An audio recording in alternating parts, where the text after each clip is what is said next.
ladies first, Cool. if you want to do the facts. I Okay, tend to think I've no idea. random fact. Riv loves honey and anything to do with bees. Oh. Is that like just growing up or just purely because they have their bees or Just because they're cute and she's fascinated with them and likes eating honey. enough? Oh, that's pretty good So, actually. Riv loves bees. A giant bee is going to appear in the Brackets attack party with giant bees.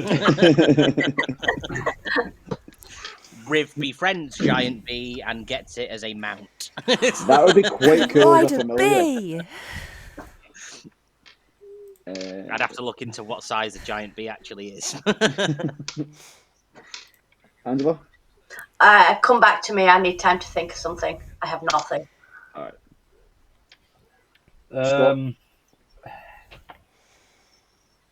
Haleman hasn't had his haircut for 6 years. How long we're talking? It's shoulder length, untidy unless he focuses a bit of energy onto it.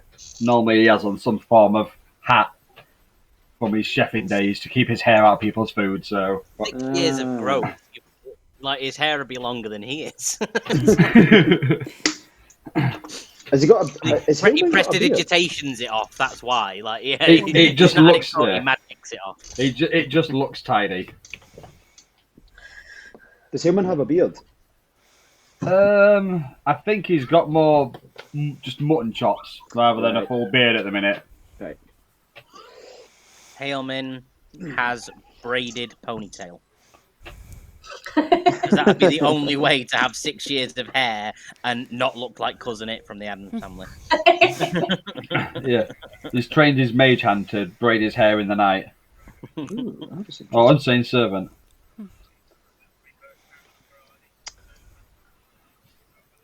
Callum? Oh, I was waiting to see if Angela had one. I've got one. It's not that great, but I've got one. Go So on. Fuego has tons of like face creams and hair product, but it's actually just the same one in different bottles. I love that. Does he think they're different ones? No. Yes. Is there a face cream salesman that follows him around, ripping him off? Like, just like, oh, I've got this new one in, brilliant, best one ever, and it's just margarine and like lavender oil that he's thrown in a bottle. Oh, that's brilliant. I like that. These things give me all sorts of ideas for things I can do for you. I need to remember what I said then, don't I? I'm writing them down from now on when people have random facts. I remember I'll start mine was giving about like support then. brothers and stuff. Mine was about my brothers and Yeah, same one here. sister. I might add mine to my character bio on my character sheet. Whenever you come up with a character fact, just pop it in the like character notes section of your bios, and it's there if we need to refer back to it. Because I can look at those whenever I want. So if I want to plan a session around something, I can. Henrik's fact is he is a pure carnivore. There is no vegetables in his diet whatsoever. And the only time he eats a vegetable is if it's mixed in with something else. I like that. Right, I think I'm going to have to just quickly refresh my browser because I'm having trouble with my character sheet. So, just 2 minutes. Yeah, Yep. no worries. It would have been. Right, where were we last time? Oh, the reverse heist. Yeah, well, the heist. Graham can correct me if I'm wrong, but I'm pretty sure we've just beaten up the Thief Guild. Trevor. leader. Ah, yes. Oh, that's it, thank you. We've just beaten him up, and we're now, I think most of us are now in the vault. Or everyone that was in the last session, we're all in the vault room now. In the vault room, I think Fuego is unconscious at the minute. Yep. Yes. Haleman was stood over her. He tried to help her once already. And yeah, I think Callum, you was in there, and then I think everyone else was just entering the room. I intimidated Trevor to drop his weapon. So he is our prisoner now. But I think the big guy, the big guy that was under the Mr. Goldsmith's control. Is it Big He's Jeff? coming downstairs. Yeah, Big Jeff. Yeah. Ledge. He's coming downstairs. Yeah, so where we left off was Fuego unconscious with Toby chewing on his leg. Henrik had intimidated Trev to surrender, and he had, like, we ended with him, all right, fair game, and putting his hand up. Haleman and Riv were both in there. Baltair was also in there, but because Ali's not here at the minute, he'll just be in there, but silent for the moment. Big Jeff was fast approaching, sort of at the top of the stairs as we ended the session. So that's where we were up to at the last point. So I think what we'll start off with, because the last thing that happened was Henrik said, "Oi, put it down!" You know, and he went, "All right, yeah, fair game," and he surrendered the fight. We'll start off with Henrik, and so what do you want to do from there? So we'll just launch straight back in where we left off. He's literally just surrendered to you. So I'm still going to look at him, but I'm going to kind of shout at Haleman, get Toby off Fuego's leg. And Not shout at Toby, or you get off Fuego's leg. No, because I want, unless Toby's going to listen to me, I want Haleman to actually shove him off. That way we know for sure he's actually off him. And then You might. Punch him. You don't know unless you try. Okay, fine. I'll shout at him. I'll be like, "Get the fuck off him," and then kick. And then I want to use get off, and you want to kick him off, or I kind of like push him off. I kind of just push him off to like get off Fuego's leg while looking at the guy, while looking at Trev. All right, well, you missed him with your foot, but he jumps back away from Frank. Goes, all right, calm down. You said anyone that died was fair game. He's not dead yet. He will be in a minute. And then, as my last thing, I want to use, and I do have this, I've just checked, I want to use my rope from the inventory to bind, like, restrain Trev. So you want to tie up Trev? Yep. Yeah, fine. Just roll a dex sleight of hand just to see how good the knot is. Dex, sleight of hand. Yeah, it just means So what sleight is of that, hand plus it adds your dexterity modifier. Yeah, so just Cool. roll a sleight of hand check. Where is my sleight of hand? Oh shit. That would be 17. All right, yeah, it's a fairly sturdy knot. You're pretty sure he's not going to be getting out of that. Sweet. And with him restrained, we'll say that with him being restrained, that would have ended any initiative order that we still had from the last game. Which we And don't then I'm gonna, have lost it. And then I'm gonna bring him up and have him by the scruff. That way, kind of. So you've tied him up and grabbed a hold of him. Yeah. So I've got a hold of him just in case he tries anything. Okay. So as you bind him, he's just gonna be like, all right, not so tight, easy does it. I'm playing along. I surrendered, didn't I? As he says that, a slap in the back of the head, like shut up. Well, hang on a minute, you were working for me. What's happening? You and that little one over there, you were supposed to be here stealing something for me. What's going on? Riv waves. we were supposed to. We were supposed to, and then we found out you tricked us. We had a better offer. Tricked you, did I? And how exactly did I trick you? You used us as bait. As the diversion, sorry. Right, shut up, and then I smack him again to like get him not to stop talking. Police brutality, this. Didn't take you long to fit him round here, did it, guard? And then he spits at your feet. I'm gonna turn my back to him. I'm gonna look at Rev and just like go, wootha, wootha. Trying to compose yourself not to axe him in the back of the face. Pretty much. You got this, Henrik. You can do it. Go to your happy place. And breathe, or exhale. Rev says go back to my happy place, and it's just like Henrik on top of like a mound of God. swinging his axe. Just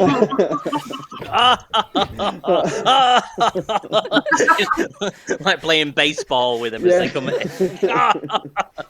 Henrik just zones out and just like, so many bodies. That's I'm just lying on the floor. disturbing. I'm just like sitting. I'm sitting on the floor, like. So yeah, that's what I'm doing. Yeah. I think we need to get Fuego back on his feet again. Yeah, I was going to ask, as I'm stood over Fuego, can I kind of search him for any sort of bandages or potions or anything that might help me? I failed my last medicine check, so I'm I mean, just you feeling... can try again to stabilize him, but even if you found a health potion, because he's unconscious, he can't drink it. You'd just be drowning him with a health potion.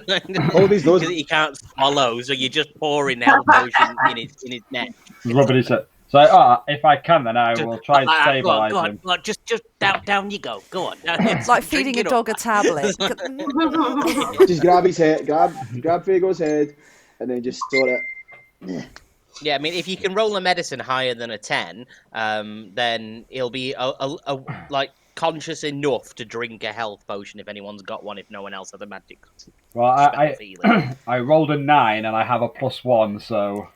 There you go. So that 10 will do. So 10 or higher is fine on a medicine check to stabilize in my book. So yeah, Fuego, you've bandaged his leg enough that he's not going to bleed to death, but he is still unconscious. So I mean, for the minute, like he'll be conscious enough that if anybody has a healing potion, you can pour it down his neck, and he'll just about swallow it and regain some HP. Or for now, you can just leave him unconscious until maybe you find a healer. Or enough time passes that he just sort of comes back round himself. I saw us come to my feet like on my knees. Sorry, but we need a doctor. We need a doctor. I haven't got one, but I would search Fuego. We don't know Fuego for very long, so I would search just to see if he had one on his person. Did Fuego have a healing potion? That is the question. My mama's a healer.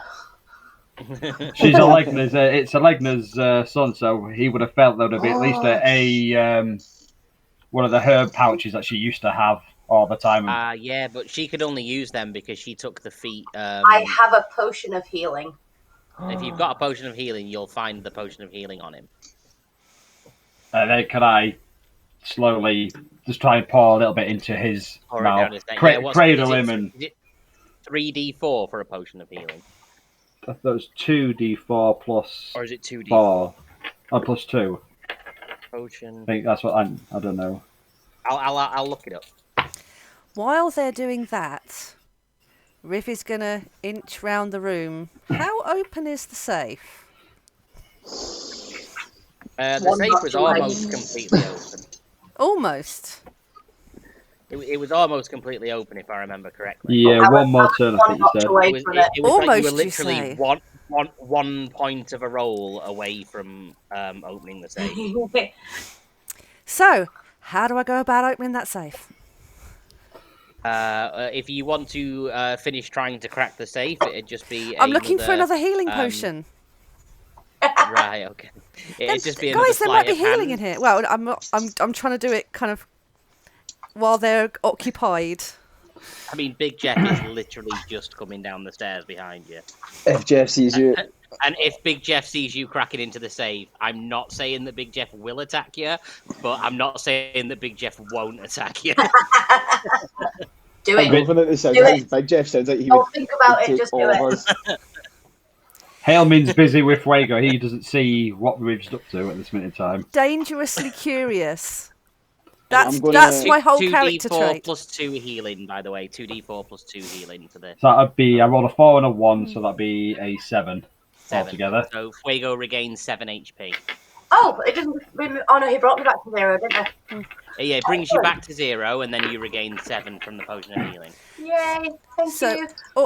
almost in kind of like a trance state because it's there. She can't not. I'm gonna try the safe. Okay, so roll a sleight of hand. I mean, anything I try higher than a 1 will do it. Like a 21. Yeah, so you definitely, you just hear a click, and then When it opens, can I walk up to Riv and as try the and safe swear starts not to open. No, you've had your go. Hailman's had his go. Fuego was unconscious, so doesn't get a go, and River's now cracked the safe. Whilst Okay. doing so, you hear as you see Big Jeff bounding down the stairs, great sword raised, ready to attack. Because he, as far as he knows, the baddies are still downstairs trying to break it. Can I push Riv into Robbers! the safe? Robbers, the lot of ya! And he is wait. literally raring to go. Wait. Hold on. Please. My young friend here was trying to make sure nothing inside was stolen. As Henrik says at Helmet. I mean, I'm gonna say roll deception for that, but I mean it's gonna be at disadvantage because it's like, oh, I broke into your safe to make sure nothing was missing. It's like he's come down as she's just finished clicking into the safe, so it's like no, by all means, if you want to try and convince him she's breaking in to make sure there's something. Riv wants to say, I was looking for a healing potion, pointing to Fuego on the floor. Healing potions are valuable. I'm still going to say roll deception with disadvantage. Me and Kath, or just me? Well, if you're both trying to convince him, then both of you. Okay. Shit, here we go. Yeah, I'm just gonna. Yeah, I got a 3. 18, baby. Yeah, but he believes. When it's a group me. action like this, he's come down the stairs and you've both just turned around and gone, and it's like whatever the lowest result is. That's what we got. It's same with like group stealth checks as well. Yeah. Whoever rolls the lowest stealth, that's the stealth check that we take for a group action. Because it was both of you that said you wanted to try and talk your way out of what was happening. Not by it. It's like bullshit. No one breaks into a safe to look for healing potions. If there was no enemies down here, we've got healers upstairs. I'm not believing a word of this. Against the wall now, the lot of you. Against the wall, a lot of you. Yeah. I'm just gonna look up, cough a little bit, and like slowly pull myself up to the wall. Someone's just dragging Fuego across the wall. I'll just get I'm like that, and then I see Fuego try to move over. So I'm, here you go, buddy, and just pull him over. Can I at least look? I just want to see the shinies. I feel like Hillman's just kind of. Is there really a crowd in there? Wait, what? He walks back over, pushes the door shut, and spins the lock back closed again. Unfortunately, he has locked the safe behind you. Can I roll for puppy eyes? You could roll whatever you want for puppy eyes. It'll be super ineffective. So Hellman wouldn't have got to the wall. Hellman would have had his hands up, but he's saying, "We're helping Mr. Goldsmith. Take us. He will explain everything to you."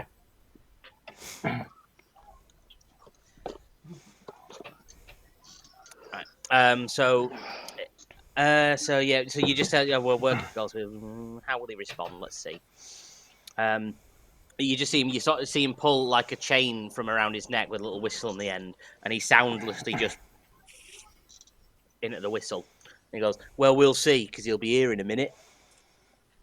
And then sort of Travernicus pipes up and goes, "No, they're talking nonsense. For amnesty, I'll tell you what was happening. They roped me into it. They came to my establishment and they said, we want to rob that big mansion, and if we pay you lots of gold, will you and your men come and help out? We'll pretend that you've sent us to distract him, and then while we're distracting him, like you guys run in, and then we can sneak down here and rob the place while you're fighting him outside."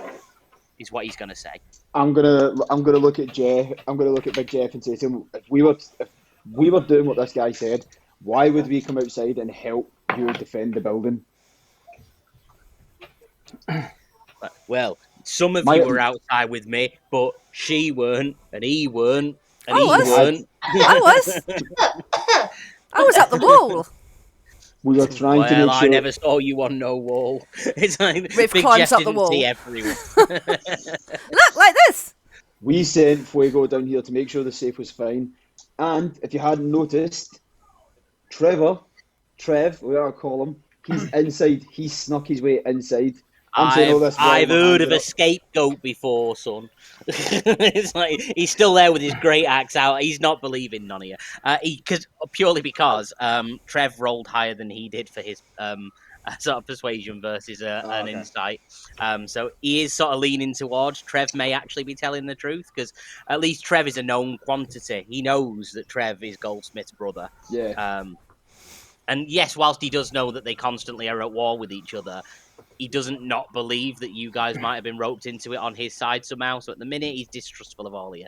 Quite Hailman is wisely. going to be Hailman will be inching his way to get in between Big Jeff and Riv.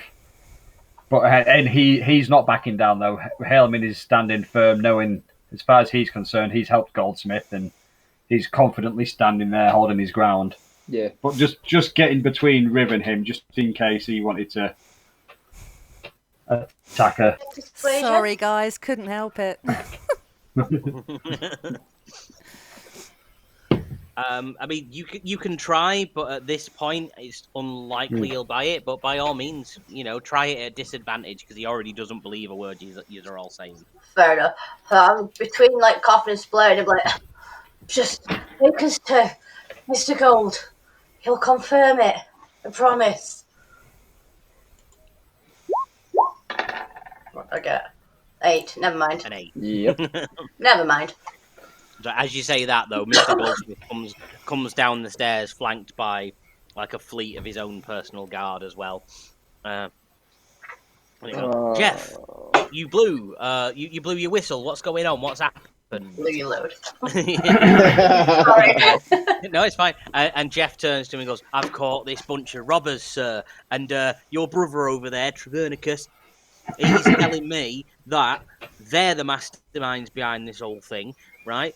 They went to him and said they wanted to rob you and got him to be the distraction while some of them snuck down here. Now, granted, a couple of them were outside fighting his blokes with us, but by the time I got in here, they're all in here. And he's tied up and they're going, oh, no, it was him, it was him, it was him. Scapegoat, that's what I think, Mr. Goldsmith."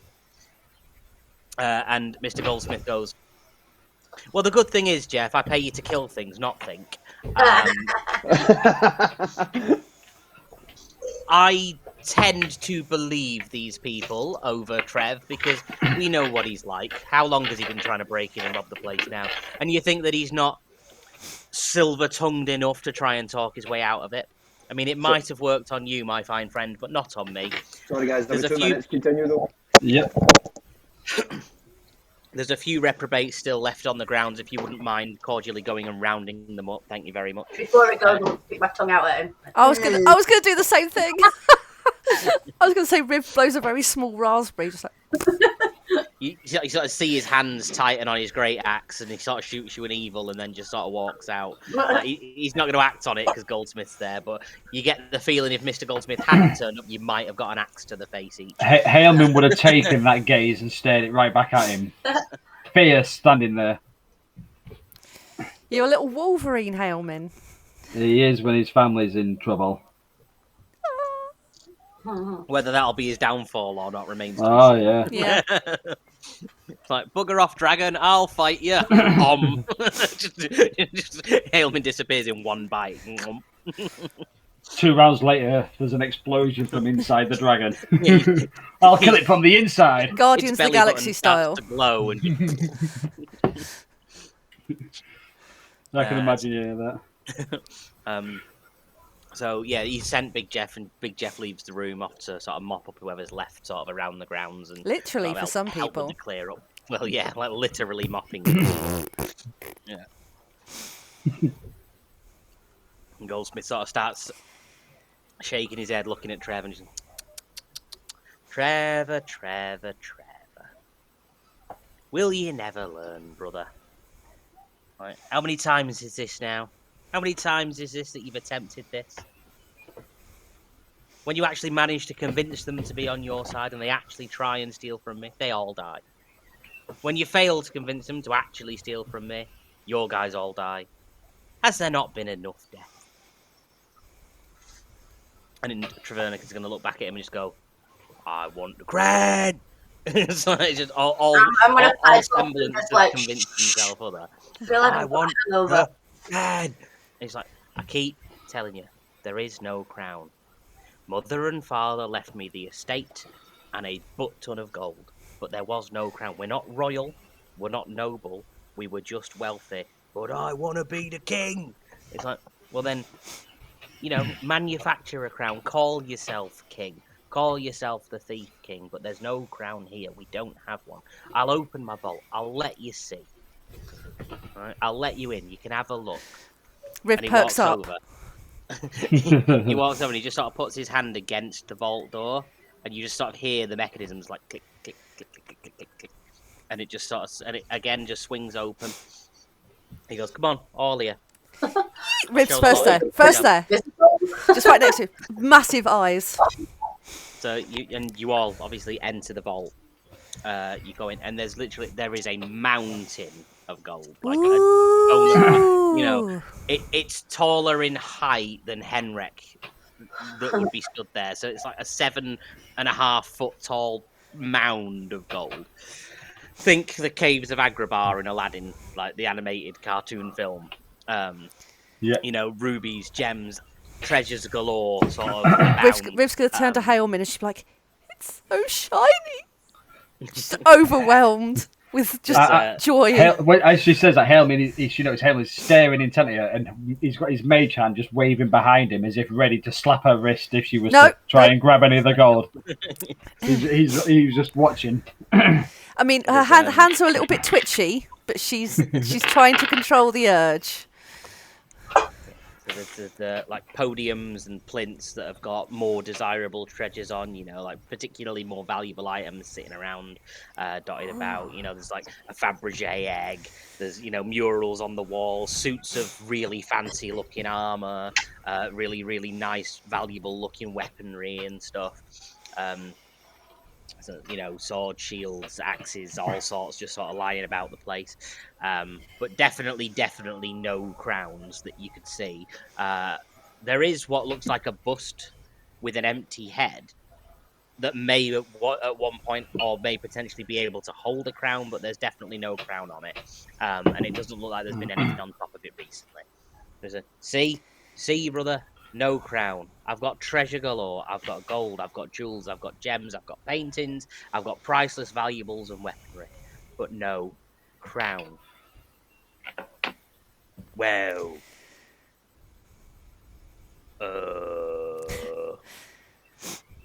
That's been a bit of a waste of 10 years then. Sorry. Can I have some gold to buy a crown? It's like, well, I know that they left you out of the will, and to be fair, you are a bit of a prick. But here, and he hands him just a bag of gold, and he goes, "There should be enough there to either buy or melt down into and fashion a crown of your own. But there is no crown here for you to take." And Riv's going to look at him and go, "You'd so suit a crown." I know I would. That's why I've been so desperate for one. Yeah, Trevornicus the Thief King. King of You all can the make thieves. your own style. Not some old musty crown. Make your own one. Yeah, I'll have to think about that. Maybe get a dwarf to look in on it for us. Come up with a really nice design. And then kill him so he doesn't steal it. But, Maybe not. Well, Helman just If shakes his head. I mean, if that's it then, call it a truce. Oh. He says, not with his hands up, Yeah. but like sort of gesturing with his shoulders because he's still bound. Goldsmith's just going to go, fine, call it a truce. But to be honest, Trev, I would prefer it if you just get out of town. Here's another bag of gold. Get yourself set up somewhere nice. But, for the love of God, just leave me alone. Keep in touch. Send a letter. Send a postcard. But just get out of town. Because I'm sick of you trying to rob me every other week. Can Riv Is your portion of the inheritance. Now kindly piss off. Can Riv and he square walks up up to and him and just say, "You may not have got your crown, but you're going to get your crown. I want my information. Who took our sword?" Oh, I don't know, love. I was lying to you. Oh, for fuck's sake. Riv looks genuinely disappointed. I mean, there were some people trying to sell that sword that you were looking for, but I don't know who they were. Oh, They just said they were heading west across the sea towards Idarath, so probably gone that way somewhere. Nearest port town across the ocean would be what's it called? I think is it Bodminton? I think it's Bodminton. Yeah, nearest one across. But you want to go there? You want to be heading for Bodminton, and yeah, that'll be where they'd have landed if they sailed across. So yeah, But you don't that's have a about as name. much as I can help you. I don't have it. I didn't recognise them, to be honest. They were just a gang of ne'er-do-wells and miscreants. They had an elf with them. Couldn't tell whether that elf were important or not, but they were there. They didn't look to be tied up or banned. You But, know what, Trev? You are a prick. And Hailman Riv's will- going to leave the vault. Ailman's going to run after and say, "Can you do minor illusion to show him what Ponytail looks like? He may recognise the face at least." And Riv's going to turn round and magic a hologram in the air of Ponytail. Is this the one? Fuego's going to pipe up and, ooh la la. I like the look of that one. Cough, cough. I'm gonna. I don't know what's happened to you, but I'm gonna like nudge Fuego to like go move to like leave the vault. I don't know what's happened though. he's going to squint and just go, yeah, it might have been, but I mean, an elf's an elf. I mean, I'm not going to say I'm racist, but I mean, That's what can I'm anyone gonna else say. really, can anybody else really tell the difference? Such a prick. Yeah.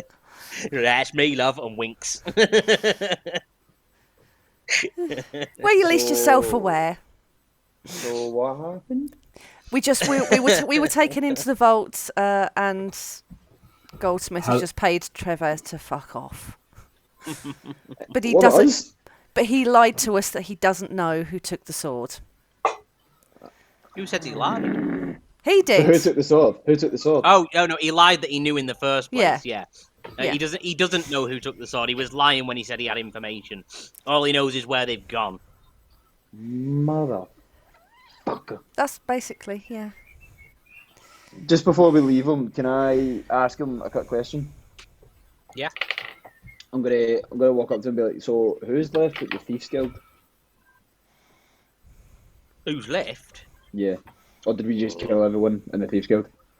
Oh no, these weren't the good thieves. These are just hired underlings. These 1 copper apiece idiots. Why do you think it was so easy to take them out? Very true, very true, very true. Yeah, So there's he's like, probably you can still more tell back he's at the Thieves making Guild. himself try and sound super common because his accent slips on occasion, and that's because mine does. But it's like you expected that he probably does actually sound like Mr. Goldsmith, but he's trying to sound like all tough and Yeah. hard. Sorry, I'm being attacked by a small child. Roll for Run initiative. Run away! I've been attacked by a small child. You're taking him up to bed. 1 sec, guys. That's all right. Okay. What an adorable way to die, though, being attacked by one. Slobbered to death. Yeah. I want to have a word with Toby when he comes back. Yeah, so does Henrik. I'll get him to apologise, don't worry. Is this the first time we have seen Toby? That's a good point, actually. Do we know about Toby? Yeah, because... Yeah. Hailman at the does. inn. Yeah. Hailman went outside with. You seen him at the inn. And... No, I'm sure you do. I'm sure you do know about him. No, because he was outside the inn. Yeah. And then- So I don't know if I've seen him. Oh, okay. Would you have told Riv? Do you know what? I don't think I would have, because I want to try and keep Toby as much of a secret as possible.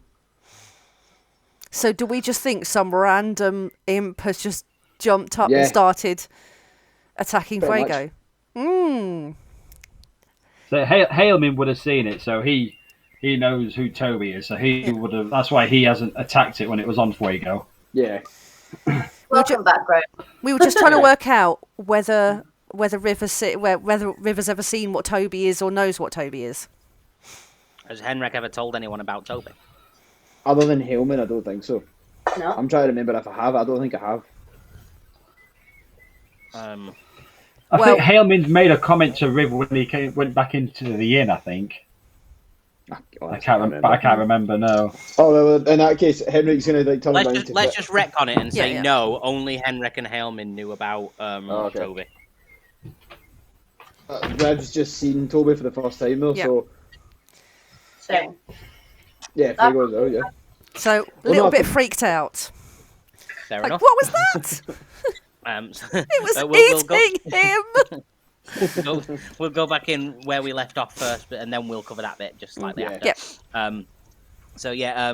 Mr. Goldsmith's going to walk over, cut Trev free, and go on, piss off. I'll see you at Christmas. And then just sort of see you later. And then he's off out the door. Before he leaves, I'm going to grab him by the shoulder and basically say to him, if you ever fuck us again, I will find you and I will kill you. He's gonna, in fact, roll intimidation. Do I get an advantage because I've already intimidated him enough? Oh. No, because he's not scared of you anymore. Because he knows that like his brother's dissolved the situation. Absolute bullshit. Hold on. All right, we're gonna see what your intimidation roll is first. It is an 11. An 11. Roll a dex save. Oh, here we go. That is a 10. 10? Yep. You take 4 points of piercing damage because he stabs you in the ribs and then disappears in like a plume of smoke. What the fuck? You grabbed him, tried to threaten him, and he's gone, jabbed you in the ribs and then dropped a smoke bomb and gone, and by the time the smoke clears, he's gone. What a prick. We're really track him down. I failed to intimidate him, so he just sort of jabbed you in the ribs with a dagger, and then pissed off. Can I heal myself up a little bit? Yeah, that's fine. Well, we'll probably have a small rest soon, so there's not going to be any combat, or shouldn't be any combat between. I'll just heal myself up anyway then, because I'm going to get my spell slot back if we're having a rest regardless. So. All right, fair enough. Do not try and challenge us to have a combat. Just staying true to my character. So I'm gonna look at Mr. Goldsmith and basically say to him like, so family issues, eh? What can you do? Younger brothers, you know. Tell me about someone's got to look out for him. He is a bit of a prick, but he is still family. I only have older brothers. I have 10 older brothers. And I bet they'd all moved heaven and earth to look out for you, probably. You would think that. Some of them would, some of them wouldn't. Well, how many brothers did you say you had? 10. So Haleman, as you say that, Haleman will pip up and say 10 and a half. And then I'm gonna put my hand out for like a wee fist bump. 10 and 2 halves? You just hear a very hidden gay. What's that? Do we hear it? Everyone hears it, yeah. He says it loud enough for everybody to hear, yeah. I'm just gonna like kneel down and like look at him and go, we need to have a word. And then I'm gonna look at as he does that, Haleman will whisper in his ears really quietly, okay. As close as he can get. Are you in like a little huddle on the floor? Yeah. Like it's almost like a hug. Toby's head just appears and goes, "Is it about me?" And then disappears again. What the fuck? I'm gonna look at Rev and be like, "It's okay. He won't hurt you. It's fine." But he was hearing that he's gonna reappear and go, "I will if she dies," and then disappears again. Toby. Haleman just looks and winks at Riv. Riv winks back, but has no idea why. Wink. Potentially because of the periaptive like closure or whatever it is that stops you from being able to die, unless you take enough damage to outright murder you. Yeah. So I'm going to look at Mr. Goldsmith and basically say to him, "So I'm very sorry for all the hassle we've caused, but I think me and my group have helped in some way, but we apologise for the damage we have caused." No, it's fine. If it wasn't you, it would have been somebody else. But I am a man of my word, and I did promise to help. What was it you needed? A boat, was it? You needed transport across the sea. Yes, please, Mr. Goldsmith. And he sort of reaches into his jacket and pulls out a piece of parchment rolled up with a ribbon wrapped around it and a wax seal pressed on. Just, nice sealed, posh bit of parchment paper. And he goes, take this down to the docks. Hand it to the dockmaster there. And he'll fashion you with one of the finest ships in my fleet. Hailman will use Mage Hand to grab that off him, and he's going to just be examining the seal as much as he can. Yeah, it's just it looks like the same seal that you can see sort of on a signet ring on his hand. It's just his family crest that he's just sort of emblazoned on it. Yeah, it's. I'm gonna pipe up. Sorry, go on. I was gonna say it's just a bar of gold and then a hammer and anvil, so gold and smith. So it's like Cool. Okay, that's good. That's good. I'm gonna pipe up and say one last thing. One last thing before we go. Could I trouble you for one more thing, Mr. Goldsmith? that would depend on what it is. Is there any way I could take just one more book from your library? I know you've already given me one, but I just need one more. It's a sequel to the one that you've given me. You can have whichever books you like. Take the whole. Is it a trilogy? Is there more than two? It's more of a how-to book that I'm in More the of a process of how-to. reading. Right. Okay. By all means, take whatever you need from the library. That's fine. I don't read those things anymore anyway. I'm still excited because I've never been on a boat before, and I'm still reading up on everything about boats. So I'm just so excited to be going on a boat. I no longer read. I have everything in audiobook form read back to me by one of my squires, who has been forcibly paid to memorize every book in the library. Audible the elf. Arthur Kindle is his name. I thought There's it'd be some Alex. little guy holding a book, just crying away to himself. So I'm going to go and take like 3 sailing books then. That's fine. Yep, take all the books you need. Thank you. Have a look, see if there's a cookbook if he's allowed. Yeah, fine. And just grab Take a cookbook. Anybody else want a book from his library? Yeah, can I have a book about like wildlife and animals and insects and birds and plants Yeah. and that? She wants a book called The Birds and the Bees. Does Henrik want a book? Can Henrik read? Henrik would take a book for the purpose of making a fire. Yeah, he takes it as tinder. He's just gonna rip it up and burn it. Takes the most expensive looking book in the whole I'll place. take some of your bookshelf just to burn later. Actually, I want to have a look for a book about barbarian history, or for famous family of barbarians. Okay, yeah, fine, fair enough, absolutely fine. Yeah, you find a history book titled "The Lineage and Hierarchy of Notable Barbarian Clans," or something to that description. That's sort of a rough thing. Henrik finds Hailman finds the Beginner's Guide to Chefing. He takes it, yeah. Fuego finds whatever sailing books he wanted, and Riv finds a book entitled Where the Wild Things Are. But, but not that one. That's in brackets. That's in brackets at the bottom. Yeah, but not that one. Either that, or I was going to suggest the Ladybird Book of Ladybirds and stuff. Yeah. Ladybird and Penguin combined book of ladybirds and penguins. Okay, yeah, so if that's everything, he's like, okay, and I'll thank you all to, be on your way. I am going to disconnect shortly because I've just seen my internet out, so it'll come back in a second. Hang on, it's come back on. I may not drop out because it's reconnected. But if I do, I'll refresh shortly thereafter. So yeah, if that was everything, he's got to, just send you on your merry way. Mm-hmm. Awesome. Are you all off out? Yeah? Yeah. Cool. Yeah. Before we leave, I'm going to shake his hand. I'm going to shake his hand and say, we're very sorry again, but thank you. Yeah, he'll shake your hand, and then just as you leave, all 4 of you just roll perception for me. Just don't worry, there's nothing bad. 6. Toby. No, it's not Toby.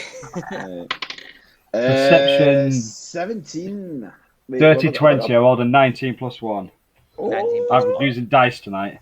Yeah, that's fine. So 6. 6, 13, was it 17 and 20? I got an 18. I got a +1 on that. No, I did you +1. That's fine. As you're leaving, Henrik and Halemin just hear him muttering to one of his servants as you leave, going, I could have sworn they asked for a reward other than the ship. Oh, well.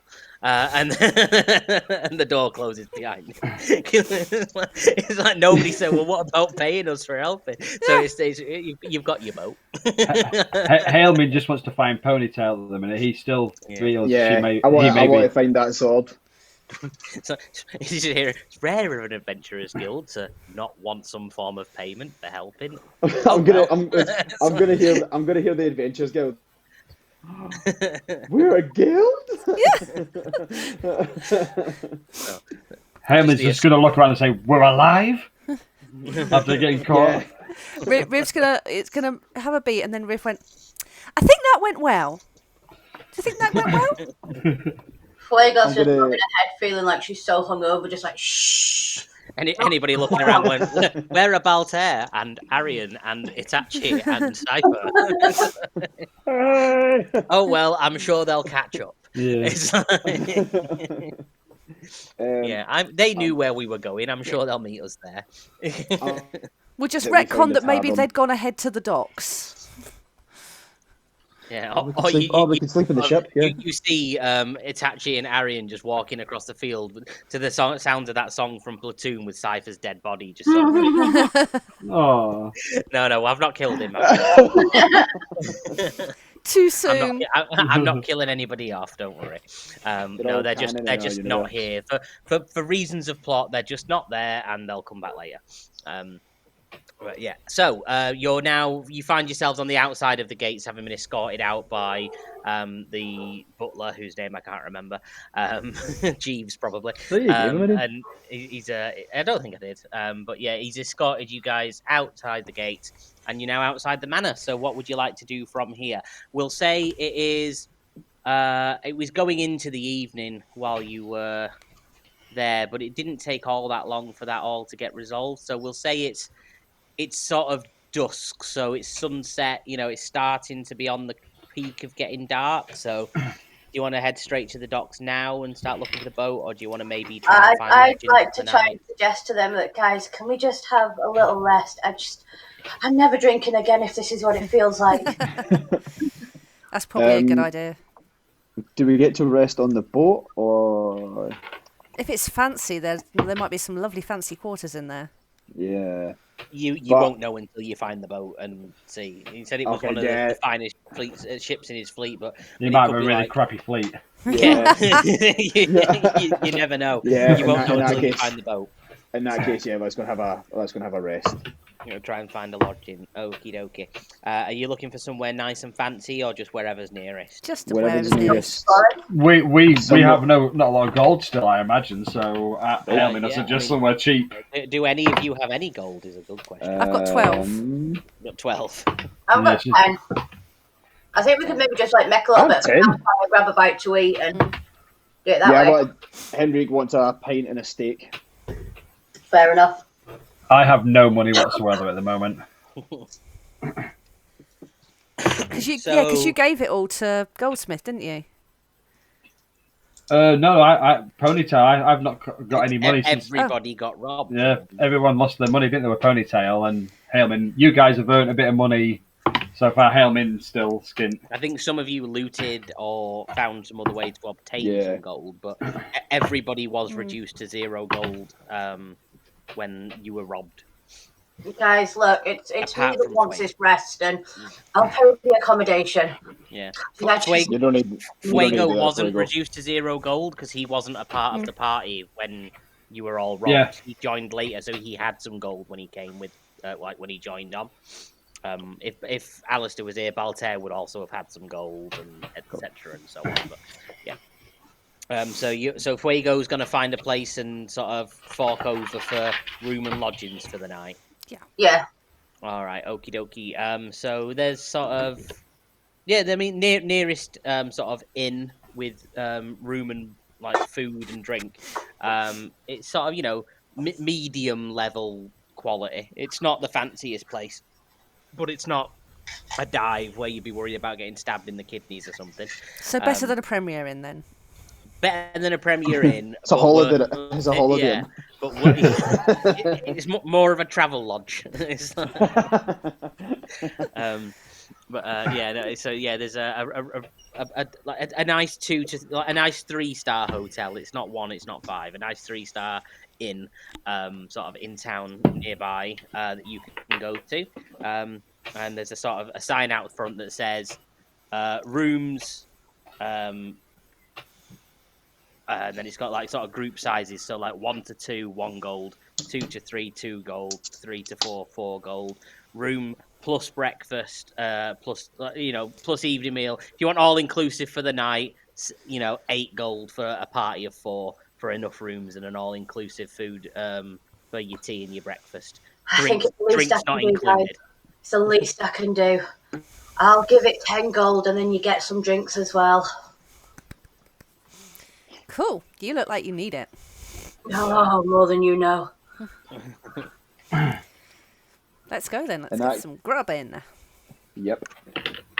Hailman will he will say, well, I still think we need to be up early in the morning. We need to get on, and we still don't know what's happened to our friend. That's true. We need to find Ponytail as fast as possible. I agree. And the sword. Priorities and all. I'm gonna. It's all right. James won't watch the recording. It's fine.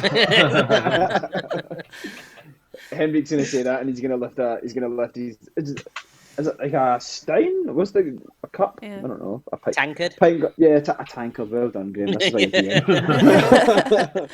He's gonna lift the tankard and then say beyond Melkor and Dane. Oh, he's Melkor. gonna toast Not Melkor. Let's Bjorn and Melkor.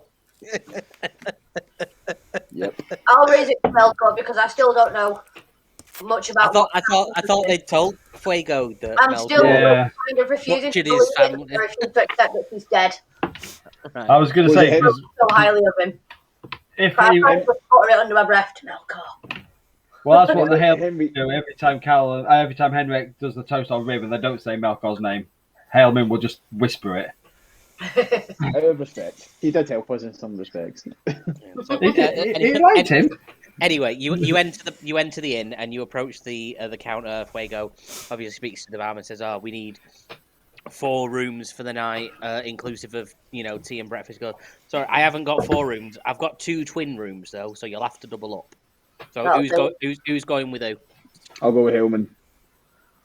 So you're gonna riv in with Fuego? Hailman will put his hand up and say to Henrik, "No, I want to stay with Fuego. Make sure he's okay." So Hailman's staying with Fuego and Henrik's going in with Riv. You could introduce her to Toby. I'm gonna look at Red Bull and be like, "Do you fancy a drink first?" before you take her up to your room. Hey! Man, telling me no. Riv says little one and winks at Henrik. But then it was, I'm gonna. If Rev says yes, I'm gonna ask him to help me do something. Not that. Yeah, I've got bit by a poisonous snake. You need to suck the poison out. Is Henrik's last name Hancock?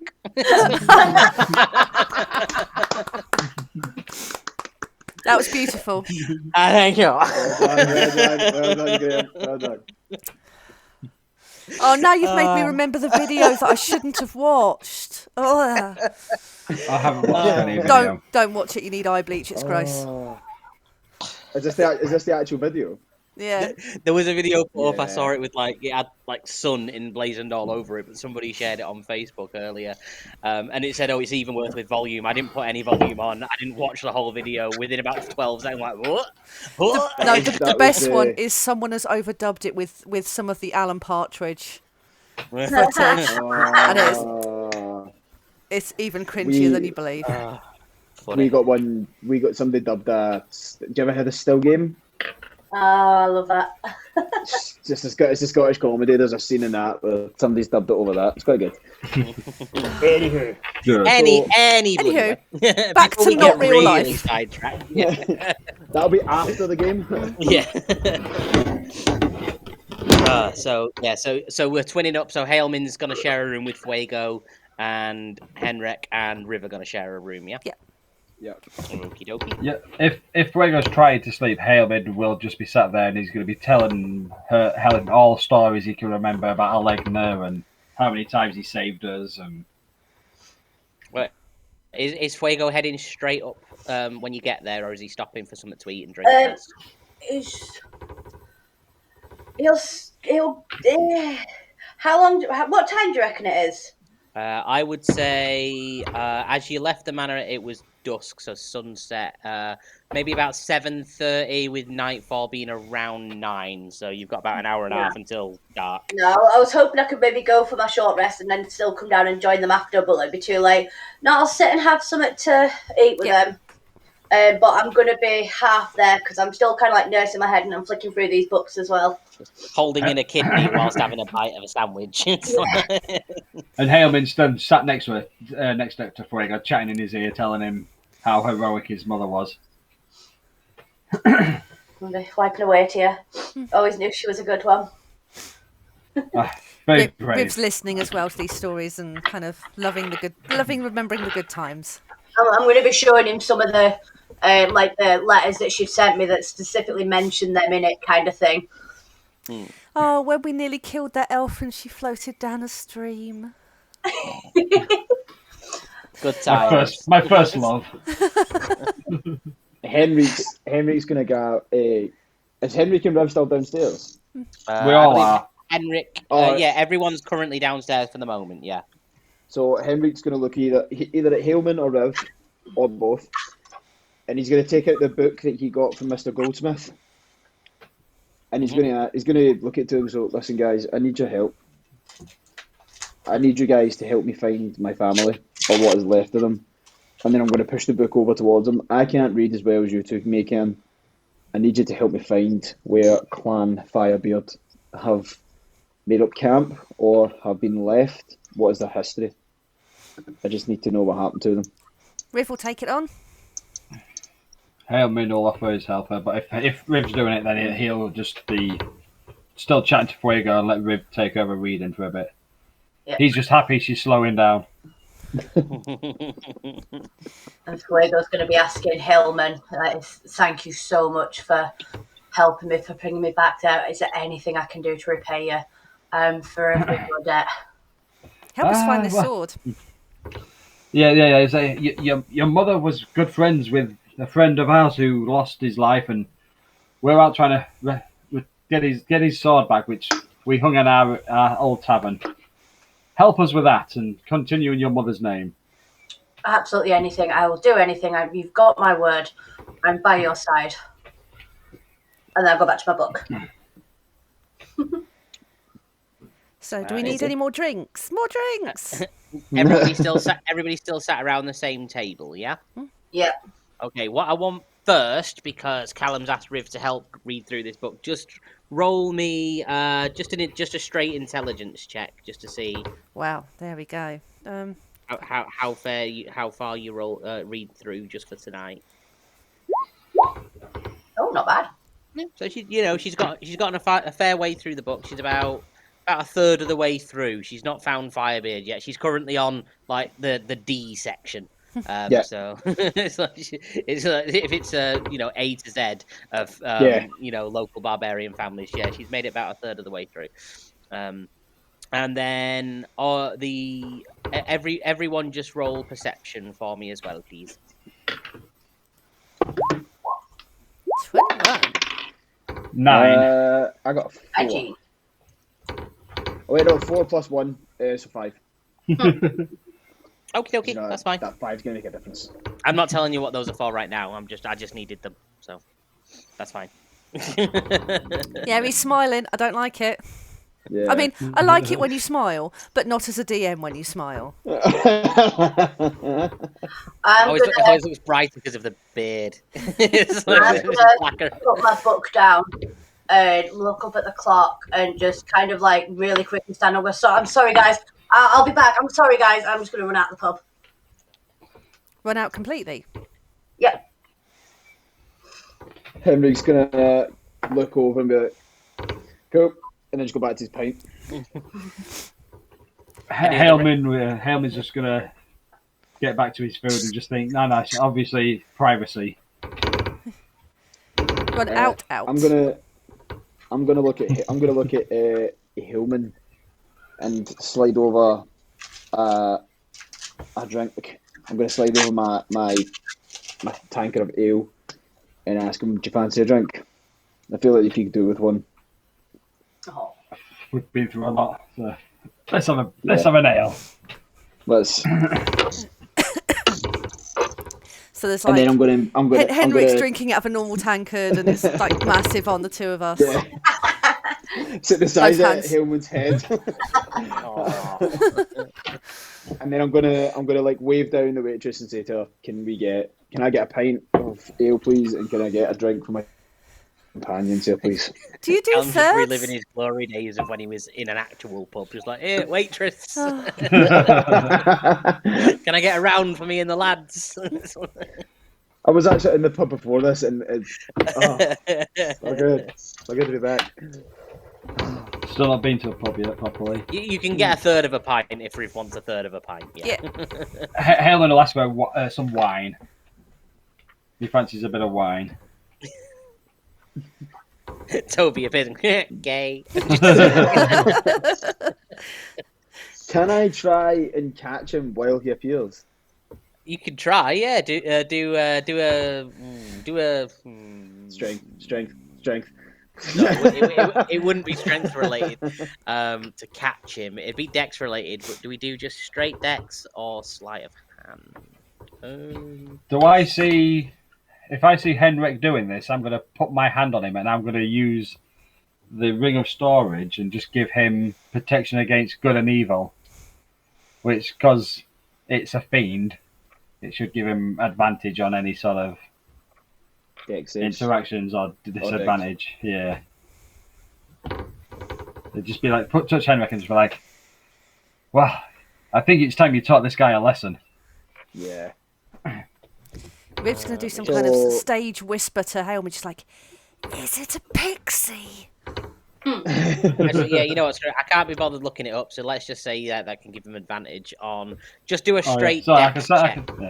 No, I can't be bothered looking up how exactly. It is for strength and stuff like that. Yeah. Yeah, we just roll straight up dex.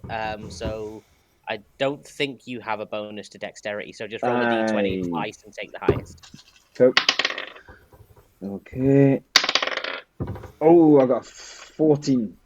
14. I've got a plus nothing. So, yep, yeah, I didn't think you had a bonus to the dex. No. You rolled a 14. Toby rolled a 16, so he is just going to slip out of your grasp and go, missed. And just... No, fuck. It was worth a try, but yeah, he outrolled you. I made it like a competitor. Yeah. I didn't even add any bonuses that he might have had, so I just rolled a straight d20. No, that's good.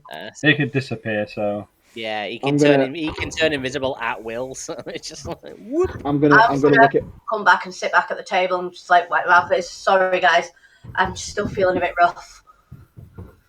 How are you feeling now? I'm good. And I'll just carry on drinking.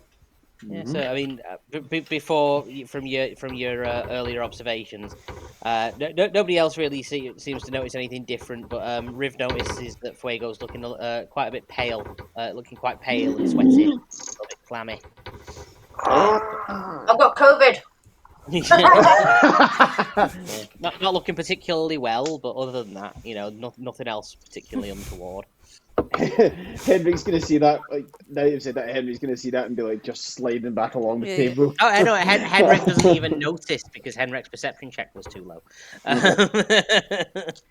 I was getting you to roll it in advance to see who would notice a change.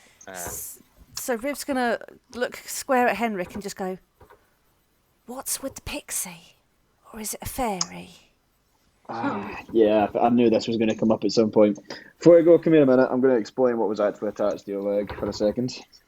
That little shit. Where is it? What is it? I don't care what it is. It's dead when I get my hands on it. And then I'm just gonna kind of gesture in the air as if like everyone meet. And then I'm kind of hoping Toby just appears when I do that. On the other shoulder, going, dipshit. Yeah, like, so I'm gonna be everyone. Toby. And then he appears. I genuinely was going to have him appear on the other side. Just let finger up. So does he appear or? He'll appear, yeah. He'll just be like, he'll just appear and just sort of be, sort of hovering there in the air because he can fly. Just Can I try and launch him? Can you try and what? Launch at him. What, to do an attack or to grapple or what? Just to grab him, to try and like jump over the table and everything, just like, you little bugger! You can roll athletics to see if you manage to get a hold of him. Can I try and stop her? Or him? You can roll athletics to block. You don't need to. I'm gonna try anyway just to see what I get. I mean, you might roll a 2 or a 1. Athletics. It should be like +3 or 4, I think, for Henrik, because his strength base. It's a 6, so that is 22. So he just got a little finger on me. I'm like, just let me at him. Without any bonuses, Toby had rolled a 15 anyway, so he'd have dodged it either way. But does Toby see that I tried to defend him? Oh no, but yeah, because you chose to get in the way, Toby's just flapping there where he appeared, and you've obviously blocked Fuego, so he's still just flapping where he was. He didn't need to dodge because you got in the way of it. No, I just wanted to see if he's seen me try and defend him. No, he's noticed that you tried to get in the way. Yeah, he's made a note of it. Riv, I'm gonna walk around the table and just look, just try and get eye level, and just be like, cool. Riv quite likes him. He'll slowly sort of just flap his way down to eye level and just be staring you dead in the eyes. And like, Riv, you're gonna stare out, but Riv's gonna just turn her head, kind of trying to work out what's going on. And then he just goes and just burps in your face, and then floats back up above out of your reach. Kind of gross. That's cool. Everyone, don't eat me. This is Toby, and he is my... Smells like Fuego. He picks something out of his teeth and he goes, "This was attached to you." Hands Fuego a strip of trouser back, going, "I think that's yours." I'm just gonna just dead eye him, just proper stare at him. Toby, under my breath. Toby, I need you to do me a just favour. grinning, like ear to ear, just like. Toby, I need you to do me a favour, Toby. Depends what it is. And then I'm imagining Itachi, Arian, and Cypher. No, they're not there. Oh, okay. I need you to do me a favour. Everyone around this table is very important to me. They are the only family I have left. I need you to make me a promise. I need you to stop. Anytime one of these guys go down, please do not attack them. Please help them. And I'm trying to help, to be on your side and help you. Anything that any of us kill, you can eat, but please do not harm anyone at this table. Just roll persuasion. 16. Oh, did I get a plus? I think you have a plus in. I think you have a +1 for charisma. Yeah. Or +2, something like that. Potentially. I think I did. Wait, persuasion was it? Yeah, +1. So 17. Yeah, +1. Yeah, so 17. He's just gonna roll his eyes at you and go, "All right then, Jesus, I didn't realise you were that gay for this lot." He's very homophobic, is Toby. Anything that's even remotely emotionally related is gay. So it's like anytime there's a gay, you know the sort. It's like with him being an evil character, that's his mindset that I've attributed to him. Once he said that, I'm gonna grab the rest of my steak and throw it in the air and kind of hope he goes for it. Just in one bite. Just and then meanwhile, I'm still just staring him dead at the eye, kind of growling at him at a song. He eats it in one bite, licks his lips, and goes, "The half-elf tasted nicer." He's still just floating there.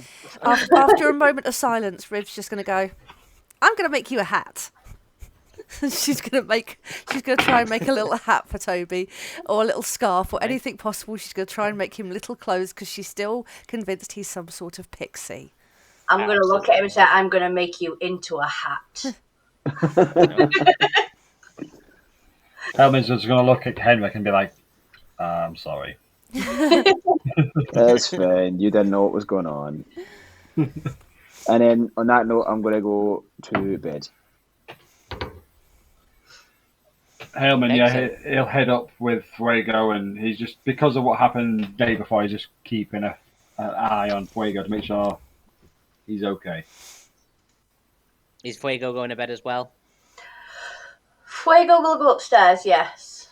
What about Riv? Yep, Riv's going to go up and she's going to continue reading as well. Okie dokie. So Toby's just he's gonna stay visible for the moment, and he's gonna flap up alongside Henrik, just sort of slightly behind him and just sort of up above him. I'm still staring and growling at him as I walk upstairs behind him. Picking his teeth. I'm not surprised he's growling. Can my growl suddenly get a bit more intense? While I'm camping. Love it. Can I do an intimidation to see if it throws him off at all? Yeah. Please be good. Please be good. Ooh. Yeah. So I mean, he's gonna turn around and go. To be fair, you might bite harder than me, and then just flaps back alongside Henrik and just goes back inside. So yeah, he's responded to the intimidation. It's like he seems like he might be a bit put out. Can I perceive to see if I noticed that? Yeah, sure. I'm just going to say I didn't because that was an 8 plus 1, so that's a 9. Then no, you didn't. You heard Fuego growling at him, and you heard him go, "Yeah, I'm not surprised you're growling, but that's about it." Like growling, or no, just like, you know, like. Right. Okay, I'm going to bed. Go to bed. Everybody else going to bed. Yeah. Yeah, Helmin's falling asleep. Is this a long rest? We'll call it a long rest. Yeah. I'm going to spend the night in the bathroom. For those of you With the door locked. Oh, Callum's gone. We've lost Callum.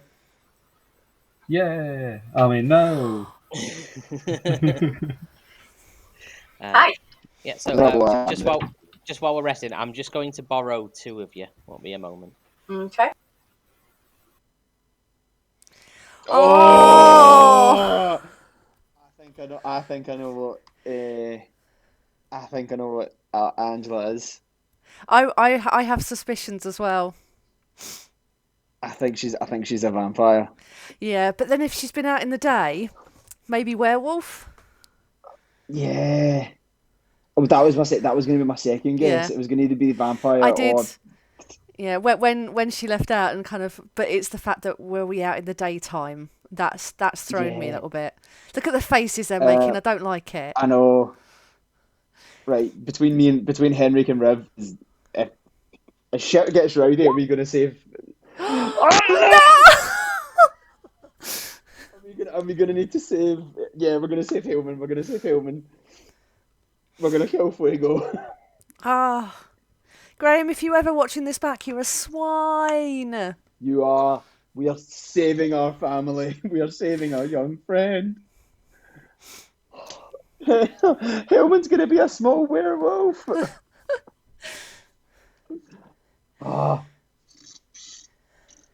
is not good. I don't like it when there's chats like this. I know.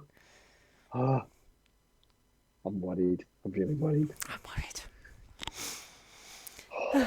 By the way, Riv is determined to friend Toby. That's fine. That's cool. Because that's what I'm trying to do, but I'm trying to do it slowly. Wow, we could actually. So, what I'm trying to do is, I'm trying to create almost like Henrik. Originally, Henrik is from Firebeard, the Firebeard clan, but I'm going to make it seem like he was kicked out. Right? Yo. So that's Yo. You're still alive, right? I'm still alive, yes. We have suspicions. Yeah. We have theories. I wasn't as expecting that, but... Blank 1's for yes, blank 2 for no. Are you okay? I was trying to see if there was a doll or something in here, but they touched me here and here. But, no, everything's good. The deck save was a joke. That was a joke. Yeah, I said like, roll a deck save, so they think No, you're it being wasn't. No, it wasn't. Your reaction was brilliant, No, Callum. just like, oh no. Yeah, no, that's fine. Graham, you're amazing, but I Okay. hate you sometimes. With as much respect as possible. I thought it'd be funny.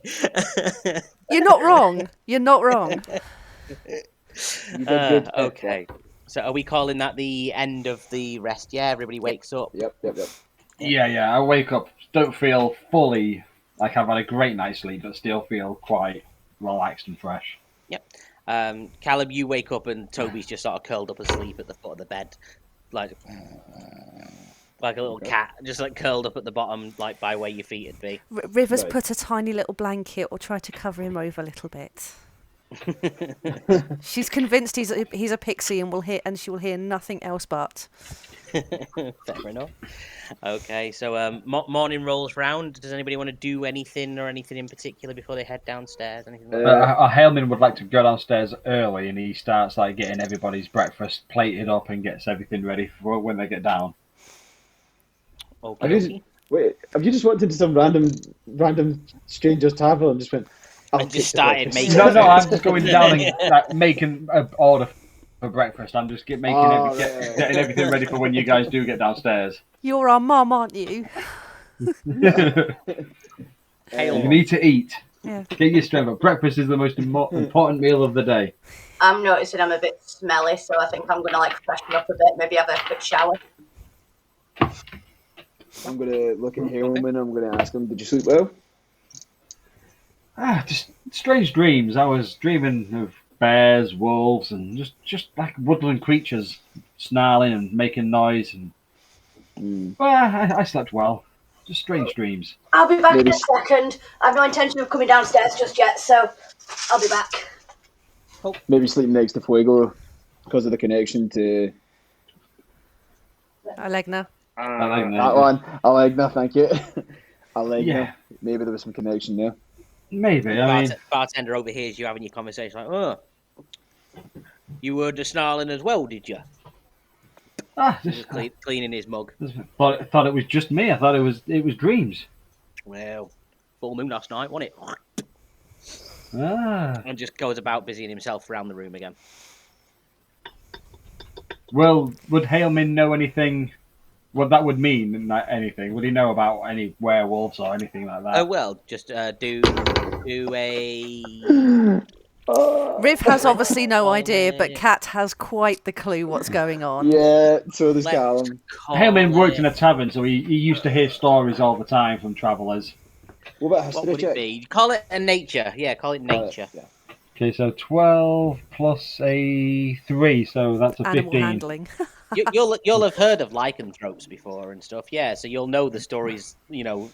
Revolving around full moons and were creatures and stuff. So Haleman will just kind of explain the concept of full moons and weird creatures to Henrik, and if Riv sat with him as well, just explain. Oh, that's bizarre. Full moon out, growling. It could mean this, that, the other, and just explain what he knows. Henrik's gonna like snuff and go, I've heard of a lycanthrope before. Even if you hadn't before, you have now. Yeah. I know, I'm trying to play it off as if You Henrik's don't all known need about to them do by now. nature checks. It's like even if you hadn't already heard of them, Haleman's now told you what those things would be. No, because I was doing the opposite. I want to say like Henrik thinks I he know knows what they are. He's like, Yeah. I know what they are. I know what they are. I've killed loads of lycanthropes. Evie, Riv's gonna try and Riv's gonna try and look it up in her book of wild things. Quickly move on. Just quickly before we move, is Alistair joining us? Are you joining? No. No, that's fine. It's too tight. Been a long day. Yeah, no, that's fine. I was Stop. just before we carried on. Yeah, I was see if we moved to wait, but that's all right. Yeah, well, Riv can start leafing through a book of wild creatures and stuff. Yeah, I'm absolutely gonna feed Toby. I'm gonna give him bacon. I'm gonna give him sausage, maybe an egg. Yeah, he'll eat all the food. That he loves a good breakfast.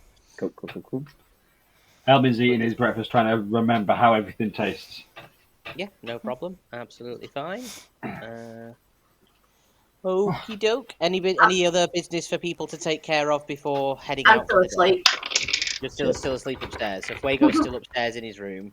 We've Henrik, had a rough night. Henrik's gonna grab his gear and then he's gonna go and wake up Fuego. Okay. Right, so are you knocking on or just walking straight in the room? Just kick the door in. No, not kick the door in, but I kind of I kick. kick the door in. It's like, Yeah, That's how he I gets just, into his own parents' house. I just kind of Where walk. are you, you bastard? I just kind of wake up. I just kind of walk in and be like, "Fuego, come on, we gotta go. Let's go. Let's go." And Shaking is the bed and is stuff. Fuego in bed or is he still in the shower or? Fuego at the moment is in bed, Okay. but he obviously wakes up very quickly, runs and tries to like usher him out. Just I'm there in a minute, just and pushes him back out the door. Yep, fine. And then I come out, I shut the door behind me, and kind of like usher him down the stairs. Like, just go, come on, let's go. No, whoa. Please, What are you let's hiding? go.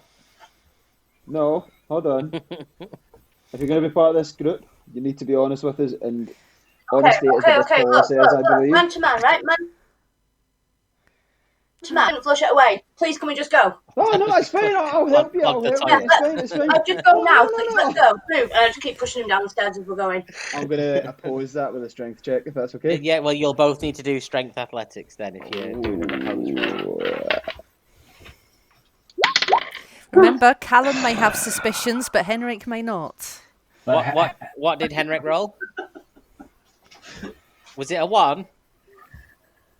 It's a 1 Was it plus a 1? 7.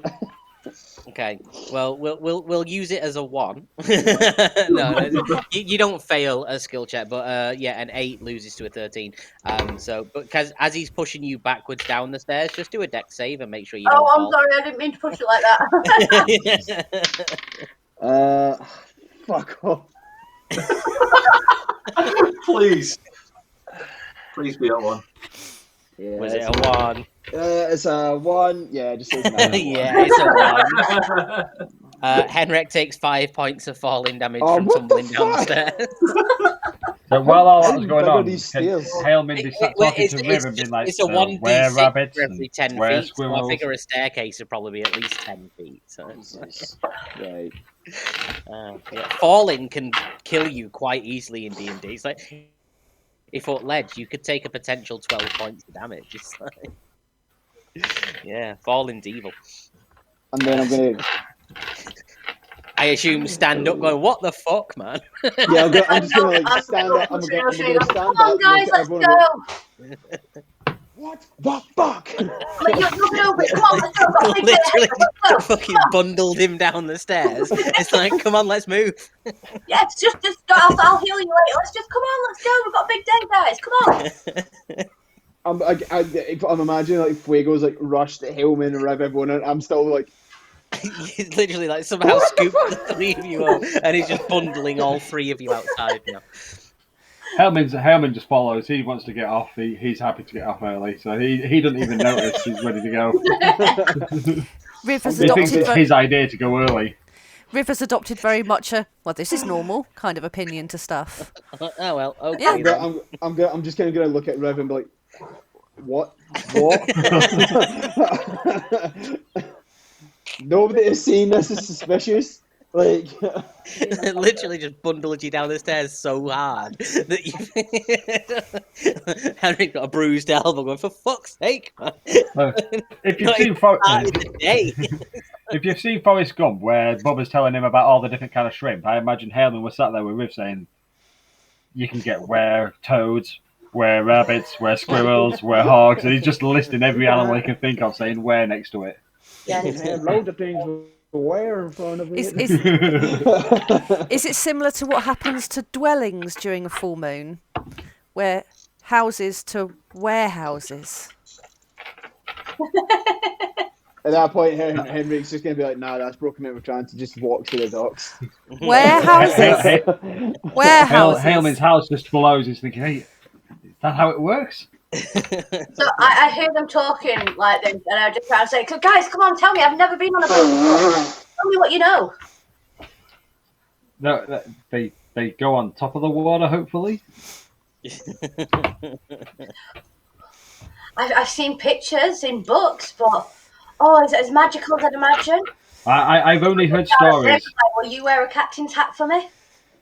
I can make you a captain's hat. So, I've only heard stories of people sailing across the seas, but every Henry- person who told me their stories ended up well, so it can't be that bad. Henrik's going to hear about the captain's hat and he's going to turn about, no captain's hat for this one. There's something not right about this one. How can somebody this size, because I'm imagining like Fuego's like a little bit smaller than me, how can someone this size fucking push me down a set of stairs? There is something not right there. You tripped, okay? I'm sorry it hurt your ego. You tripped. And I'm a lot tougher than I look. Toby appears and goes, that was my bad. I was behind you.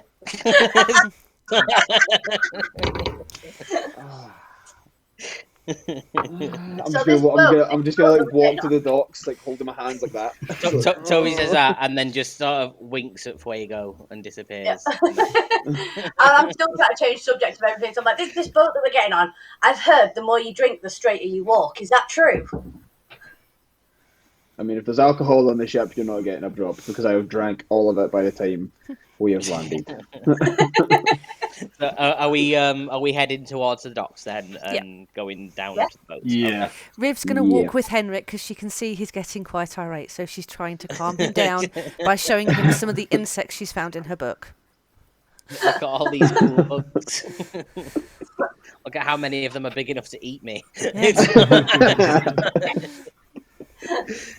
like a horror book for Riv. Yeah. No, she loves it. It's like, that one's shiny and poisonous. So if you open a pop-up book, does that mean that you can pretend to be part of the book? You just stand on it and open it like.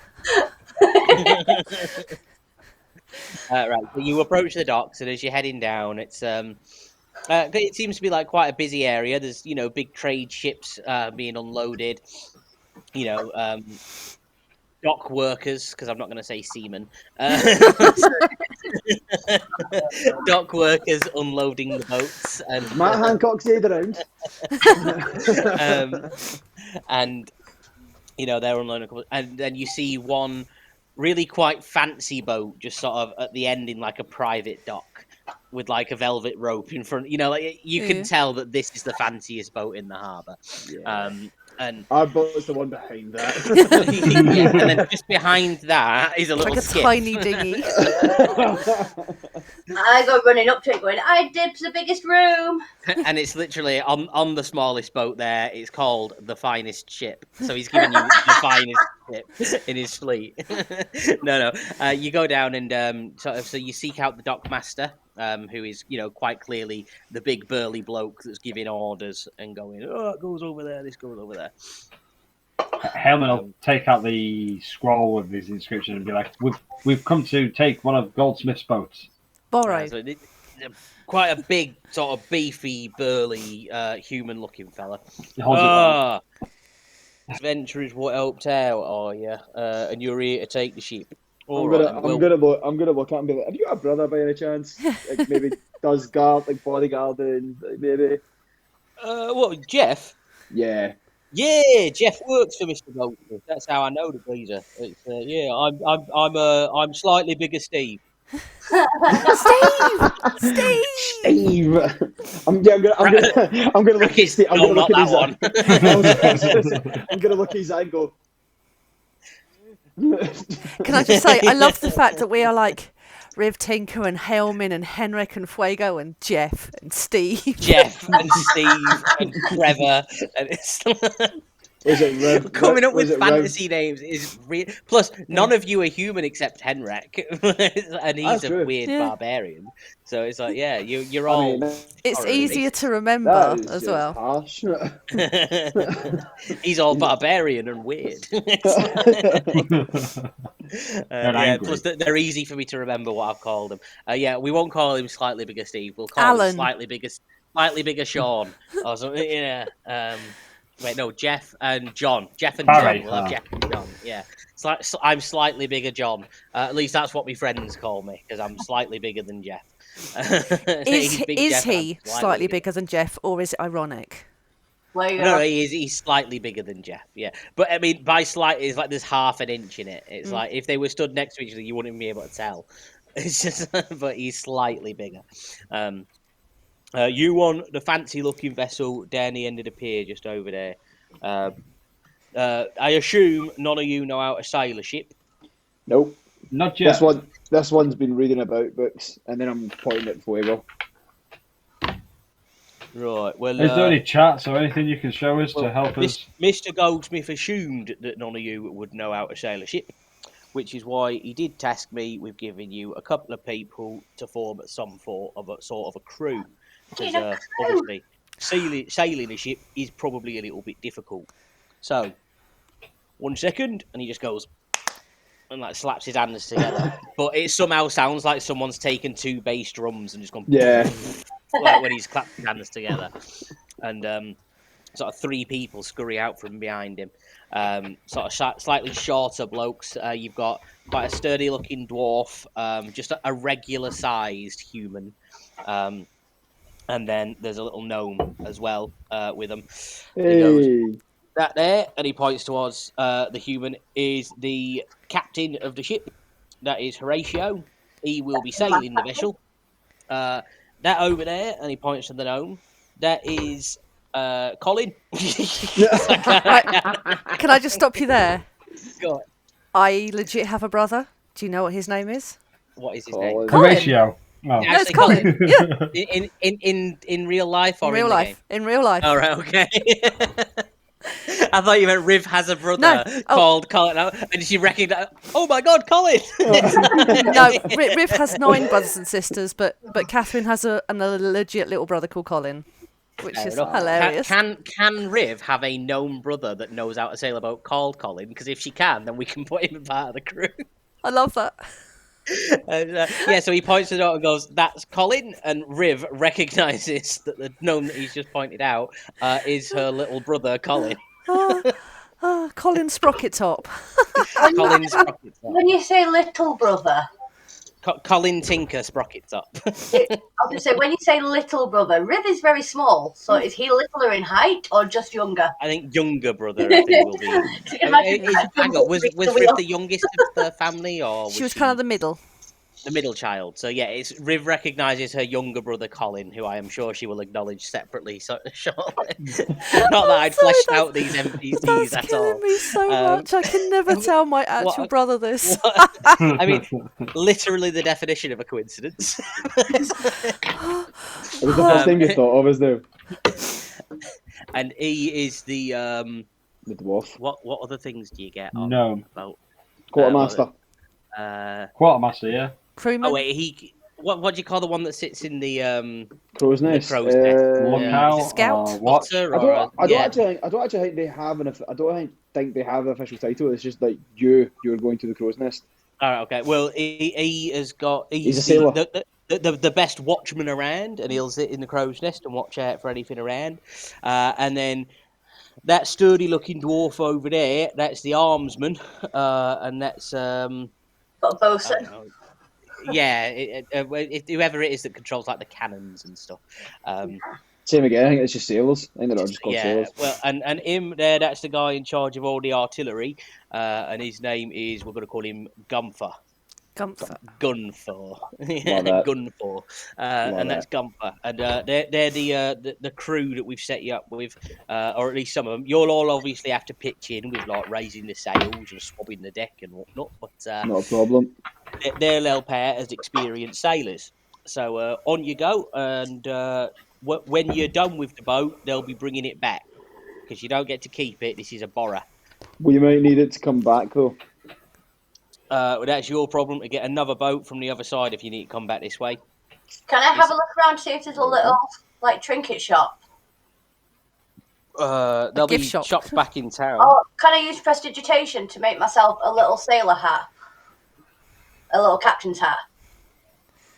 I mean, it only lasts, is it like a minute or something for something? A minute, is it an hour? Or is it maybe an hour, but it'll be disappearing. Yeah, I know, it'll be Sure. disappearing. I mean, we could just say that there's like a dockside gift shop that sells like novelty. sea-related novelty captain's hats and like wooden swords and pirate peg legs and plastic like pirate pistols that just go pop and pop out a flag or something. You know, if you want Can I just go and buy a captain's hat? Yeah, if you want to go and buy like a decorative kids captain's hat, yeah. Awesome. Hillman, like a poor kid, just looks outside the window and knowing he's got no gold to spend and just walks away. I'm gonna, in that case, Henry's gonna see that and he's gonna give Hillman 5 gold. He won't accept it. He says, "No, I don't need it." Riv's going to materialise her mage hand and go, "Did you want anything?" We need to find Ponytail. Come on. Okay. We need to go. He's going to start ushering Riv along. He's going to be like, let's not waste 20 minutes robbing this market. as soon as Riv starts talking about thieving, he just tries to change the subject every time to Just try and keep pushes on her the along. straight and Like, narrow. oh, okay. Can I? No, let's go. Do any of these sailors have any tattoos or anything? Mum, love heart. No. Was it the pin-up girl? Yeah, Pin-up dwarf with an extra plaited beard. Typical sailors' tattoos, like an anchor and a ship's wheel. Back in 2 minutes, guys. Carry on. You know, those sorts of things. Yeah, they have just generic sort of normal tattoos. I'm going to ask them, who gave you the tattoos, lads? Did you get them, or did you go do them yourself? These are DIY jobs. You don't have tattooists on the ship. You've got a pot of ink and a dagger, and you just draw it in. Gross. Whoa, you want one? And he pulls out a dagger and a pot of ink. Out of canon, Graham. Remember the tattoo we were talking about? Do I need to actually see a tattoo person, or can they do it for me? That is a magic tattoo pen. Cool. They can't be etching that onto you with a knife and some ink. Can I get a tattoo? If you want to get a regular with the dagger? tattoo, yeah. I just want him to get as far as 1 dot, and then I'm just going to stop him because it's too painful. Well, yeah, I won't even roll for that then. Yeah, it's just 1 dot. I'm just stopping. So look, I have the world as seen from space. I love that. Just prick you with the dagger, and you get a little dot of ink on you. Yeah. Henry's gonna no, walk onto the ship. Yep. Everybody heading towards the boat. Yep. Riv wants to catch up with Colin. Now, see as I've got a military rank as like my part of my character.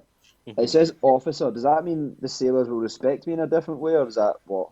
No, that's more for like guards and soldiers. Yeah, like military. There is a sailor background, so like there's one where you are used to being on ships and stuff. So I'm going to say that a military rank is different to a naval rank.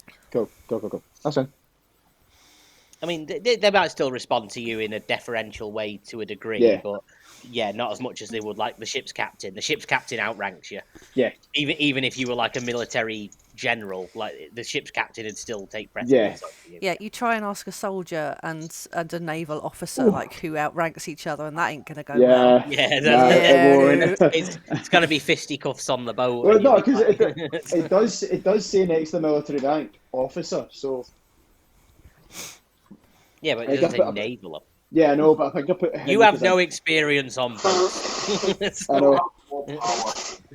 Yeah, no, it's. Sorry, guys. No, it's all right. Riv has caught up to Colin, and they're just having a nice, happy chat. Like, oh my god, what are you doing here? What a small world! I was Mum and Dad and the rest of the crew, and they have like a nice sort of reminiscing chat about life. Just considering that when Riv left, everything was one of the reasons why she left was the safe gnome village was just too boring, and everyone just seemed happy and content. So she's kind of curious how another one. Well, after you left, everyone else was like, "Well, if she could go, why can't I?" And I thought, "Fuck it, I like sailing. Let's get a boat." Cool. So I built a boat, and then it broke, and then I washed up here and got a job working on a boat. So that's kind of the same. So, how's things going with you? Difficult. What have you been up to? Made some friends, obviously. Yeah, and then they died. Oh, that's a shame. And then I made other friends. And then they died. Oh, that's a shame. And then I made new friends. And then everything was stolen. Yeah, was it Henrik's hearing this conversation while he's taking stuff on board? He's like, oh, Jesus. That much look at it, have you? No, but I have a found family as well now. Where'd you find them? Around. Down back at sofa. And that's the funniest joke ever. Bad jokes. To Bad him joke. it is. No, and to Riv, the bad jokes are the most hilarious ones. So Yeah. she cracks up at that. Anyway, I best crack on, and then he just scales up to the crow's nest and pulls out one of those long telescope things that, like a spyglass that pirates use. It's Literally way now, just oversized. even still, like whilst you're in port, he's like this, Yeah. just like looking around for anything while he's there. It's uncanny. You even sound like my brother. Oh, that's tickled me too much. Imagine if I'd put so much time and effort into research Cat's actual real life family. I mean, I haven't, but imagine if I had. Really worried. Facebook stalking. Imagine if I had. But no, genuinely, it's literally. Then it would be a very different kind of brother. Then it'd be a different. Yeah, that'd be very, very weird. But no, yeah, no, just genuinely. Okay, so you're on the boat. Everybody's on the boat. It's early morning, so we're ready to set sail. Is everybody ready for the off? Aye. Yep. Okay. So what we're going to do for the purposes of the boat trip is going to be quite a long journey. So we will say that along the way you're spending a lot of your downtime training, reading up, doing some research, whatever. Yep. So much so that you almost feel like you might have gotten a little bit more powerful as a person. I was going to ask as well. It wasn't my plan originally, but after talking about bees and honey and getting this book, can I use this as research to getting some more proficiency in like nature and stuff? Yep. So we will cover what people are doing specifically. Yeah, everyone gets a level up. So Now everyone I've got to do it after session. Well, we probably won't get much session in the last 45 minutes. So I mean, if people are happy to do some of it now, we can. If anyone wants to save it and do it out of session, they can. But anyone that wants to do it in session, that's also fine. I think for me it's very easy. I just get two new spells. I think is all a wizard gets. So. Yeah, not a lot changes at level 5. I do know Henrik finally gets his added attack. Yep. And So I'm buzzing. I just cannot remember how to actually level up. Is it the wee? Oh, no, got him. The cog and launch level plus Character. Oh, that's the point, Graham. I was looking for shape water cantrip because I get a 4th cantrip at level 4, and I never added one, but I can't seem to find it on the compendium. Shape water. Yes, it's in Tasha's or Xanathar's. I thought we had access to those. I've got that spell. Yeah, it's here. Yeah, I just want to search for water that you can see within range that fits within a 5-foot cube. Blah blah blah blah blah. Cantrip, transmutation, druid, sorcerer, or wizard. So yeah, you should have access to it. It just don't come up when I search for shape water. Shape space water. Yeah, that's what I'm putting in the compendium. Yeah. My character sheet thinks I'm barbarian. That's half right. Well, a little bit. Quarter right. So, let's try again. Yeah, so I just get extra attack and fast movement. Yeah, you're now 40 feet of movement and an extra attack. Yeah, mine says rogue level 1 and my HP's 0. So it's not loading properly. No, I don't really want to click through. I think I just get uncanny dodge. That's it. So I've opened yours and I've come out of says rogue level 4 plus 1. Yeah, that doesn't do it do for mine. Do you want me to level you up? Yes, just please. While we're here. Okay, we've been having trouble with this game since I imported you all. Yeah. So at some point we may need to recreate all your characters new. But it's the first time I've rolled for HP, and I'm quite happy with that. do you want to roll or take the average for your HP, Cat? Go on, roll as well. I'm inspired. Am I just? Oh wait, shit. Oh well. I mean, it was 2 less than what the average was. I'm happy to bump that back up to the average for you. Thank you. We'll go with the average for it. I'm trying to do mine just now, Graham, and I have no idea. It's fine. I may need to have to do it for you, but we'll see. Starting at 5th level. I just get, I get extra, what you call it, an extra attack and faster Yeah, you get movement. extra attack and extra increased movement speed. Level 5 for you, Kat, you get an extra 1d6 now, so sneak attack does 3d6 instead of 2 additional damage. And yeah, you get uncanny dodge, where for one attack that hits you on a turn, you can use your reaction to halve the damage. Cool. I can get a bit more melee now then. Yeah, slightly. It only works on one attack, so Yeah. if you're getting attacked by like 3 different dudes, you only get to half of one of them. Surely that would never happen. Well, in theory. Like it's not happened a billion times already. You can replace a spell if you want to change one of your spells. Let's have a look. How do you want me to how does it, my HP works, Graham? Do I need to roll anything? I'll just roll it through my dice. You can roll it on a dice if you want. You roll a d12. D12. Okay. Same as my X. Which one's the D12 again? The one with the 12 on it. Yeah, I was trying to find it. I've got them all in order. It's the one that's all pentagons, so kind of like a d20 but smaller. I just got 8 HP. 8. Okay, plus your constitution, so whatever your constitution is. That's the big numbers, isn't it? Why well, is it? Yeah, the big number on your sheet, yeah. Hang on. There we go. Okie dokie. Pickety pokey. Constitution 1, so that's an extra 9 HP. So yeah, you'll be going up by 9 HP, and then you go up to 40 feet of movement, and you get an added attack. That's cool. I want to swap one of my cantrips. It's just your spells that it'll let you swap, not a cantrip. Damn it, never mind. I'm fine with those then. Yeah, so you can replace one spell. Let me see if it'll let you do cantrips. So I've got 51 HP now. Will it let you do? No, it won't let you change cantrips. So just your spells. So if you want to keep the spells, that's fine. Spell's fine. Okay. And apply changes. Am I allowed to change a spell? It'll tell you when you're on these. It says I could add 2 new spells, yeah. Yeah, it'd have a symbol that says "and can change." That's a shame. Graham, I've just done like the wee edit, so like I've put my HP and then I've put 40 feet of movement, but I don't know if you need to do anything with the extra attack. I'll level you up properly. Don't worry. Go. In my head though, like the journey's taking that long. Henry's just like trying to train with like the sailors, help Haleman with his sword training, and then Rev as well.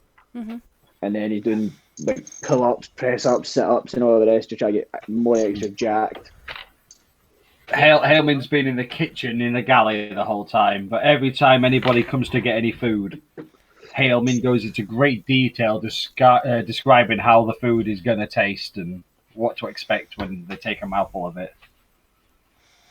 Like over the top, where it's come from, where he's tried it before. Amazing. And then sword fighting in between. Riv is going to carry on with her.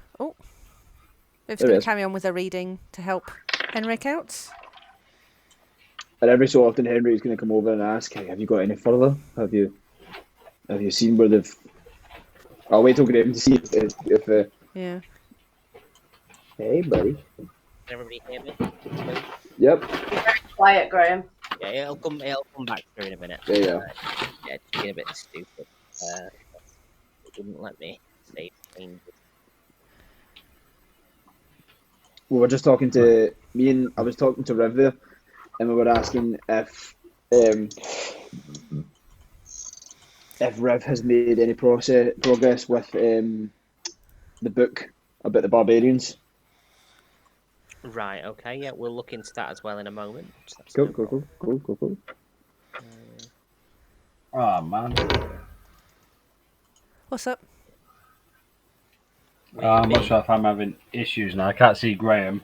Ah, Oh, I can't hear Graham. He's frozen, but I'm just about to press the last button to level up, and I Is don't that want it Scott to. you're talking to? Because I can't see him on yeah, mine. we Yeah, can't hear Scott's you. frozen. Both of you are frozen Yeah. to each other. I'll Oh, read in just a second. These It should bring it pages back. aren't responding.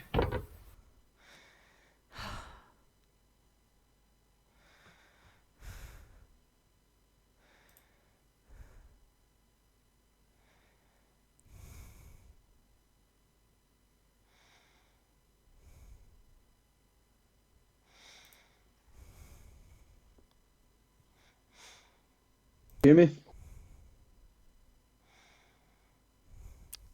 anyone back yet?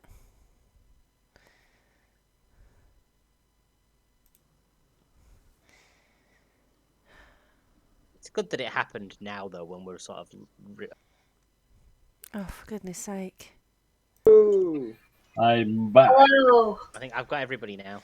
I have, but Scott's was just throwing a gang sign and just froze. Oh, no, you're I'm- back. I'm back. Okay, I've leveled Callum and Riv in the meantime while I've been waiting for this all to change, so you should now be at the appropriate level. I'm trying to level up, but it's not happening. Let me have a look at you.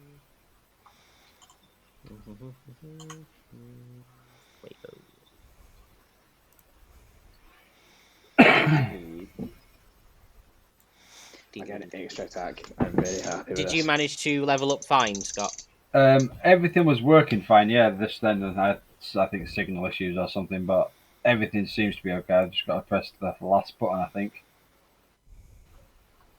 I have 2 new spells. Ooh, what have you gone for? Counter spell and fly. Oh, nice. So, is Fuego taking a level in Sorcerer or Bard?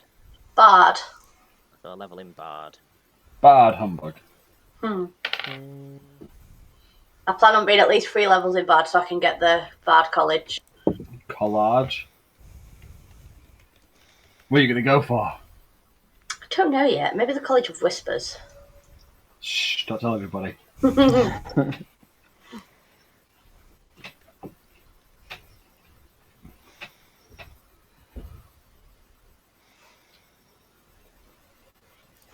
We're not adding a level of Sorcerer. So we take that out. 3 plus 0. 1 plus 1. Next. Bardic Inspiration. Song of Rest, you now have. And Jack of all Jack trades. of all trades. Yep.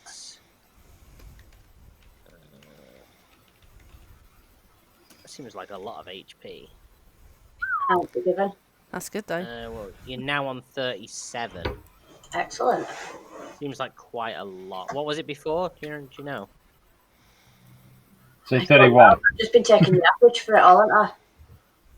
I was gonna say, in theory, should have been, if it's on 37 now, the average is 5 plus your constitution, which would be 2. So were you on approximately 30 HP before, would you say?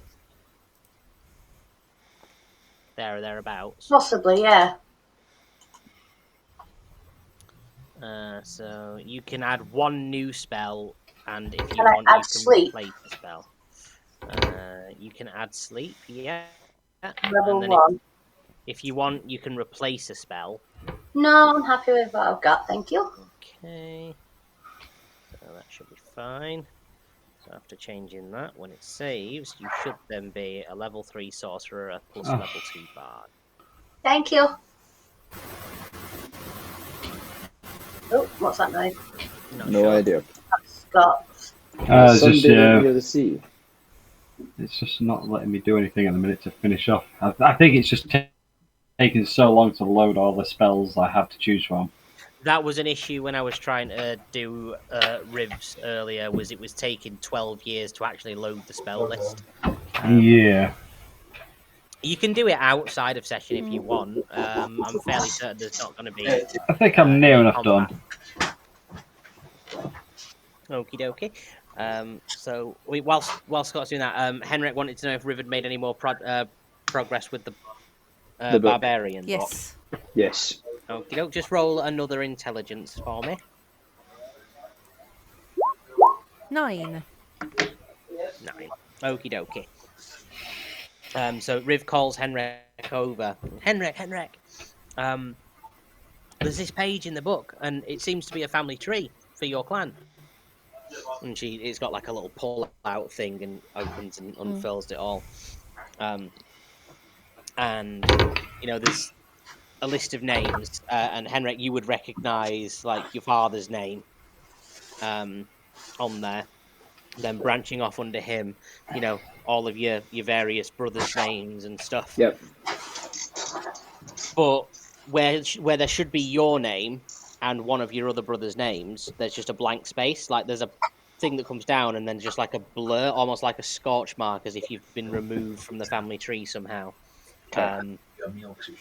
And then there's sort of next to a few of the others, there's a few symbols and things. You're not quite sure what they mean because you don't know what the key was that they used when they inscribed this family tree in the book. But maybe it's something you'd be able to figure out if you find like a genealogist or this world's version of that. They might be able to tell you what each of the symbols represents and stuff. Okay. But yeah, that's what she's found in there. Okay. And she's gonna kind of put her hand on your shoulder or however high she can reach and just be like, "Are you okay?" After the real straw. Because she can't see your name on there, and she could see. Yeah. The real straw. That is a real straw. No, it's not. It's fucking up. It's plastic. Henry's gonna hear that, and then kind of wander over with the book in hand, and he's just and he wanders away, and he sits in his own. Okay. And Riv was wanting to look through her nature book as well and try and get some nature proficiency. Yeah. Yes. So yeah, just roll another intelligence for me. Right, would you be able to add shape water to my cantrip list if you could, please? You won't let me find it still. Yeah, I'll be able to sort that out for you. Don't worry. Thank you, sir. Yep, that's fine. Riv feels like she knows a little bit more about nature. Yay! For now, yeah, she knows a little bit more. I'm still reading about sailing. Yeah, I don't think there is proficiency in sailing on this, but that's fine. We can just trying to learn how to sail. There's proficiency in sea vehicles. All right, well, roll intelligence then, and we'll see how close you get to getting proficient in sea vehicles. So it'll be my second roll, because you made me roll for it before as well. Yeah. You remember what you rolled the first time? 9. 9 and a 4. Okie dokie. Not much. What's Haleman doing? Haleman will be reading his cooking book for beginners because he's going to guess in a different land. It'll be different tips and advice for cooking for beginners. So he's just going to be trying recipes and cooking in the gantry. He's going to be reading and mostly keeping everybody fed and well nourished. Yeah, absolutely fine. Not a problem whatsoever. I don't think we need to... during the course, if it's a few days, can Haleman at some point ask Fuego, because he has a spell slot free in his ring now, to ask if Fuego will put a healing spell of any kind in there, just in case Fuego himself needs to be healed in future. That's a good idea. You can ask him. So yeah, he'll go up to Fuego and say, Fuego, we don't seem to be getting up to much at the minute. Can you spare a spell to put a healing spell in my ring of storage, just in case anybody needs any? After what you did for me, of course. I have one of Spare the Dying. I have a healing word. What would you like? Can you put a cantrip in, or does it have to be a spell? Has to be a spell. Yeah. A level 1 spell, I think, is what Haleman's asking for. I can give you a healing word. Yes, please. Yes, if you want to just cast it onto my ring, and he'll just hold his hand out and say, cast it on the ring, and it'll store it for future use. I know, cast it on my ring, gay. I'm just going to tried really hard to keep that. I'm going to lean forward to his ring and just whisper, "Purple monkey dishwasher." And you hear an echo in his ring. Sorry, no. Does it tingle? But, ooh. Chilly. Ooh. Does that take one of my spell slots, yeah? It does, yes, yeah, but you should it get will, it back on but your yeah, rest. you'll be recovering it. All right, it's just I'm obviously keeping on top of what I've used and what I haven't. Yep, So, that's yeah. fine. I've added shape water to your thing for you. Thank you very much. Don't know why it won't let you find it, because it lets me No, find I it. was and just it let Google. her I was find just it. going on the compendium and searching for shape or water or any combination, and just not coming up with So- anything. While he's doing that, while he's got the ring, can I be practicing my little street magic thing as well?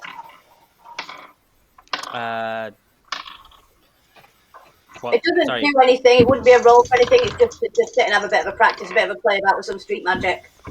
Oh yeah, sure, fine. Sorry, I'm just doing something. I'm going to sit there and play with shape water on the actual sea itself and make things appear and little stories and stuff appear out of the water. While that's all going on, Henry's going to walk back over to Riv and give the Book of the Barbarians back to her, and you please find out where they went. Like, where did they move to? Where did Clan Firebeard settle in the I'll end? keep reading. Thank you. And then he kind of wanders away downstairs into the kitchen to find any alcohol.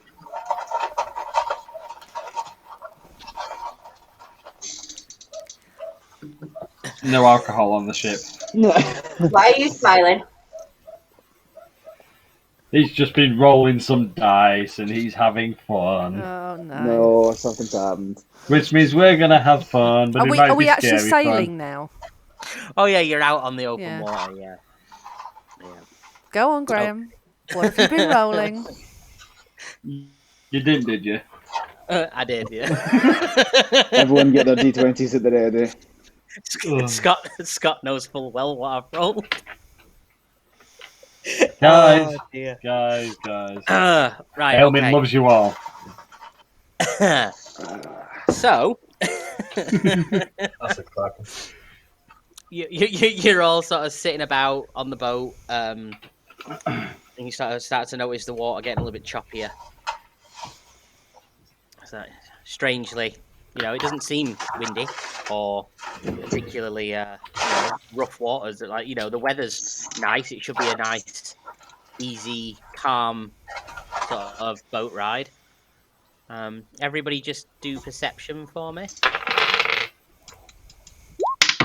22. 11. 12 plus 1, 13. 11. It's just to see if anybody seems to be throwing up from seasickness. So Riv, roll nature with advantage because you've been looking through your nature book. That's good. 18. Yeah. So Riv was just happened to be sort of stood by the edge of the boat, looking over the edge and just sort of, weirdly sort of odd pattern to the ocean, and just sort of sees a tentacle. I knew it was to fight a kraken. Look, sailing was never going to be smooth sailing. Yeah. And then we you were see going to fight something. like an eye just sort of peer out from the deep, and then with an almighty scream, everyone hears Riv yell, "Kraken!" as this ginormous, gargantuan monstrosity of a kraken bursts from the ocean, tentacles flailing, and everybody roll initiative. And Riv is just going to utter, "We're going to need a bigger boat." I rolled a 9, Graham. Okie dokie. Oh, hang on. I rolled a 5. While you're all rolling, how big's the top of this boat? How big is the top of the boat? Yeah, It's a pretty big map boat, so we're gonna say about 50 feet. 50. Thank you. Did you say Fuego rolled a 10? Did you say? No, Fuego's rolled an 8. Oh, an 8. Sorry, I thought you said a 10. I don't know why. Fuego with an 8. Riv with we'll just call it a 15. Yes. Big Honda. The Kraken rolled a 3.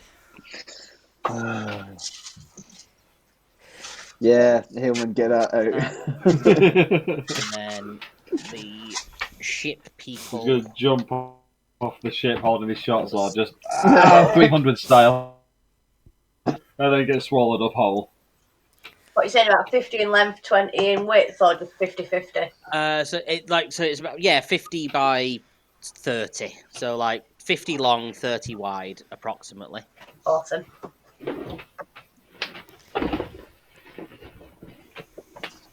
Okay. So I have rolled in the ship people as well, who are just going to sort of act as a group. So there was 3 of them. I'm not going to give them HP. That's fine. Right, with Riv there. So, does the Kraken look actively angry? Oh, the Kraken looks extremely angry. He looks soft and cuddly. Well, what things could I do? Not a lot. To a Kraken. I better get Kraken then. Hey. Boom, boom. Yeah, I'm gonna have a go with my short bow. You're going to get Krakened. Yep. Oh, So that'll certainly hit. for 7.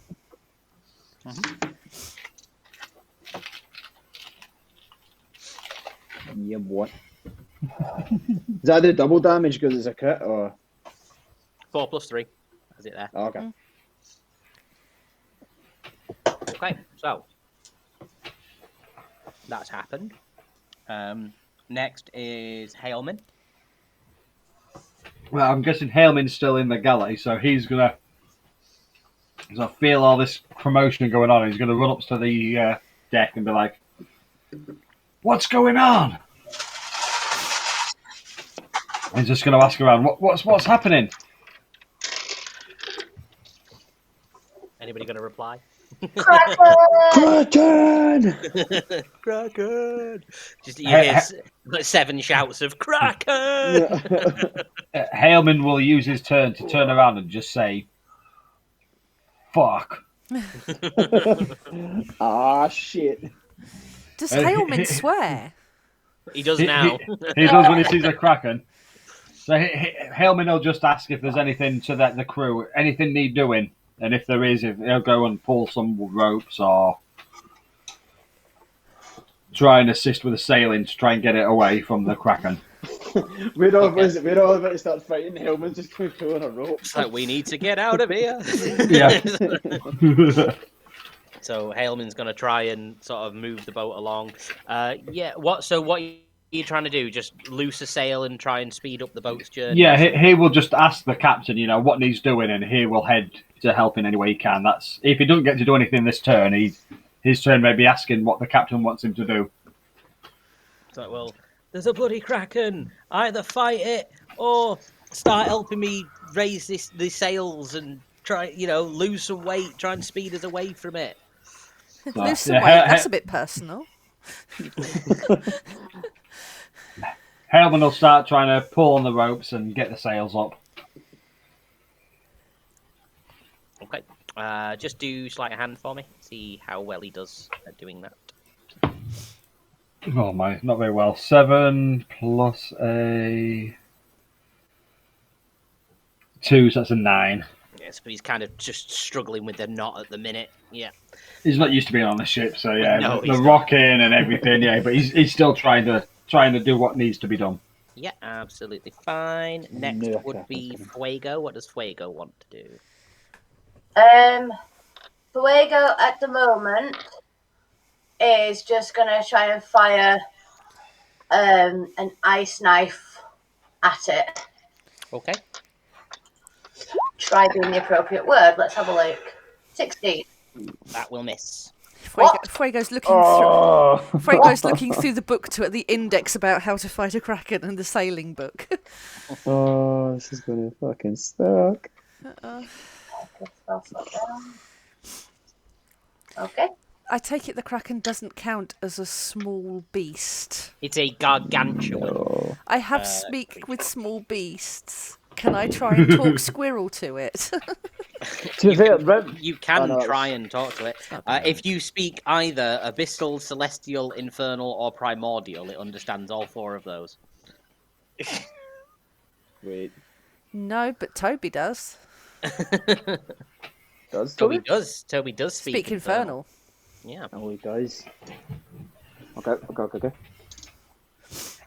I just checked my languages. I don't. No, I don't think any of you do except Toby.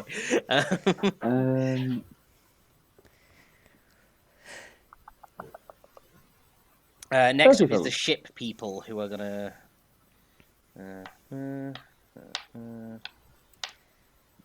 Right. Okay. The captain is going to also be loosing a sail and trying to speed things up. The dwarf, you see him sort of run below deck, and you hear a shout of "I know!" as he looses a cannon at it and hits it for. Do they just do automatic damage, the cannons, or? Well, no, he rolled high enough to actually hit the thing. Okay. For 9. And then the other guy is going to also... He's going to be sort of furiously wrestling with the wheel, trying to turn the boat away. Next up is Henry. He missed the other half of the ice knife attack. Should we just say that he passed it and it didn't affect him? Well, it didn't hit him, so does it It have doesn't to? matter. So what's the other half? Hit or miss, the shard then explodes and they have to succeed on a dexterity saving throw or take 2d6 cold damage. Okay, what's the DC? Didn't say. No, It doesn't say. top of the page. What's your spell save DC? Mine's 15. 15. Well, it was a 13 plus 7, so yeah, that'll pass. Yeah. It's got +7. Only on saving throws, not just to... General dexterity is +0, but on dexterity saving throws, it has a +7. It has +14 to Constitution saves and +17 to Strength, so you know. Yeah. So yeah, what's Henrik gonna do with his turn? He's going to enter rage first of all, Okay. and then for his first attack, he's Yep. going to throw his lightning javelin. Bear in mind, if you throw it at a kraken in the ocean, you will not get it back. Okay, then I'm going to it's, do that. it's a physical javelin. Also, it's immune to lightning damage, so don't waste your javelin. Thank you. I'm just imagining some god said that to me. It's like, if you throw a javelin at it, you're not getting that javelin. How are you going to do? Dive in and go, hang on, I need my javelin back. Well, if I hit it, then I would have just assumed I poked out. Right, in that case, I'll meet you there. So I've entered rage, so Yep. I get I'm going to do a reckless attack on the... Yeah, I'm going to do a reckless attack on one of the tentacles, so I get an advantage on it. I assume with a javelin, because Not it's in with the, it's the in the great axe. water. It's in the water. But is the tentacle thing's not attacking us, no? Oh, only if it waves it close enough to actually attack you. This is a ranged fight. It's not close enough for you to actually stab it with your axe. Okay. Right, then yeah, I'm going to throw a javelin at it. Then I'm going to be really that close. Well, currently it's not, because it hasn't had a chance to attack yet, so it's not moved anything close enough to actually... Right. You might be able to whack a tentacle on your next turn, but it's currently just sort of in the water looking up at you. But you can throw a javelin at it. Yeah, I'll throw a javelin at it. Recklessly throwing a javelin, so you can still have advantage on that, I believe. No, I'm just going to do a normal, and that's 17 plus... 17 Is it 17 plus strength? plus strength, so that'll hit. 21 anyway, just out of interest. And it is a D6. Where's the D6? Plus D 4. plus strength. Yeah. Plus 2 from rages. 8, so that's a 10 damage. Is that a 6 So- plus 4 plus 2 or So 4 it plus 4? was a 1d6 plus 4, so that's 8, and then plus 2, that's Plus the 2. rage. Cool. So, and then I'm just going to, in between my two attacks, I'm going to shout to Toby, Toby, talk to this thing, get it to jam down! And then I'm going to throw another javelin at it as I shout that. Well, because you've asked Toby to get involved, he's now also going to join the initiative order. Toby, Wait. eat this.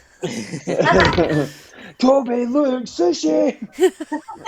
It is going to be like Nibbler, just swallow the whole thing. Toby also rolled a 3 equal to the Kraken. But because he joined later, he's going to go after the Kraken. So the Kraken is going to go first. And it's the Kraken's turn. No, I still need to do an extra attack. Oh, yeah, you can do your extra attack if you want to throw another javelin. Yep. It's going to make a huge amount of difference. That is not going to make a difference because it was a 3 plus a 4, so that's a 7. So imagining that misses. Yep. Right, so I've just lost 2 javelins, but 1 actually hit, so I'm happy with that. 10 damage is no bad. Okay. So the Kraken is going to use its multi-attack, which it can do. It's going to get right up. It's going to approach the boat now, so it is close enough and big enough that it looms over the boat. So it is now within swinging distance if people want to try and take a stab at it. Yep. And it's going to make a tentacle attack against Henrik. Of course he has. Bear in mind it has a plus 17 to hit, so even if it rolls a 2... Just roll the damage. Just roll the damage. So yeah, it's going to hit you. And it is... You actually have... 1, 2... This is not good. This is not good. Well, I rolled quite badly, so 10, 11... Still does 20 hits. Well, 21 points halved, so 10 and a half. 10 and a half, so 11. Like 11? Points, yeah. 11 points of damage. Okay. Hang on. Oh wait, no, I'm rolling the wrong dice. Sorry, 1 second. Oh fuck. I was rolling d8s and it's d6 for a tentacle. Oh, that's not so bad then. What do I do, Ali? 12 plus 10, 22. I'll give it the same because it would have been more this time. Yeah. So yeah, we'll still say 11. But I need. So that's... Actually, I don't need anything currently. Henrik is now grappled by one of the tentacles. Oh shit. So it's and got a hold of you. One of the other tentacles is going to attack the boat. Yeah. And...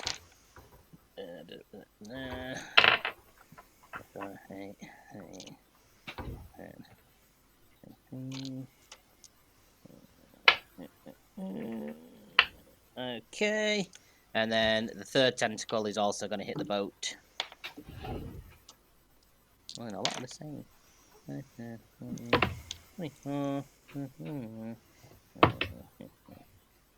Okay, now it's Toby's turn. What's Toby going to do? You can communicate mentally with Toby, so are you wanting to think to it what you want it to say? Yeah, I want to just kind of...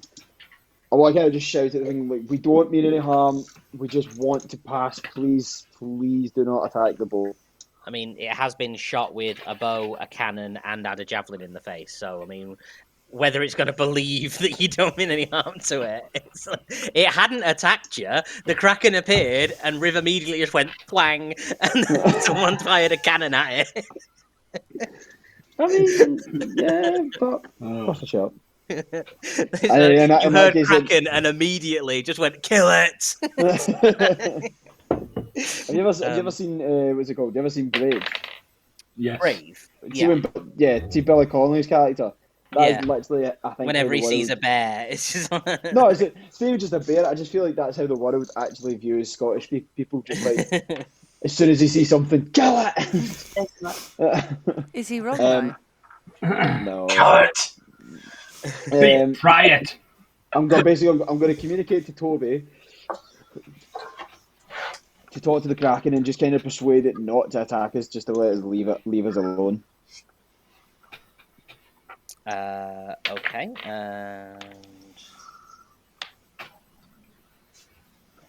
right, okay, it's not buying it. Toby's persuasion roll was not good enough. It does respond to him in a language that, you wouldn't understand, but it basically says to Toby, and Toby relays back to you. It might have been willing to believe you if you hadn't shot it with a cannon and a javelin and an arrow, but now it's having none of it. Yeah, that makes sense. Yeah. And then I'm just going to look at everyone going, fucking kill it!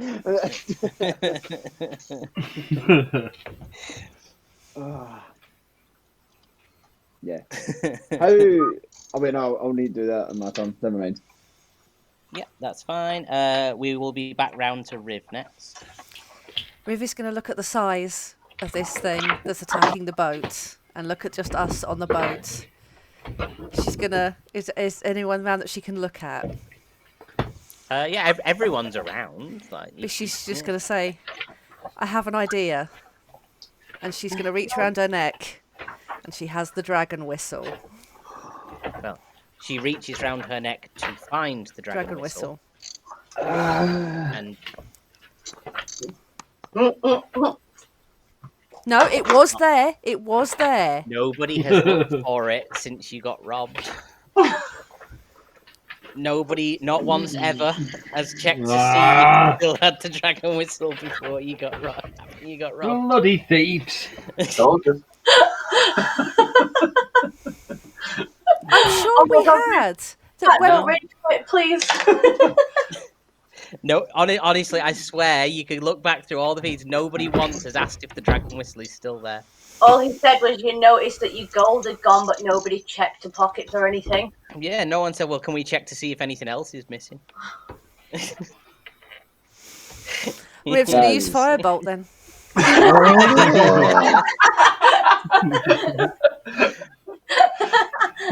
That's a two-foot move, that. Great idea, Kat. Great idea. Yeah, it was, wasn't it? It was. It really was. I didn't think See, about it. I was like using previous stuff, trying to like do some good role play, trying to use Almost like as if I'd have Chekhov's thought, gun. should probably steal that whistle just in case they try and use it to kill anything that might attack them at sea. Oh. Hate.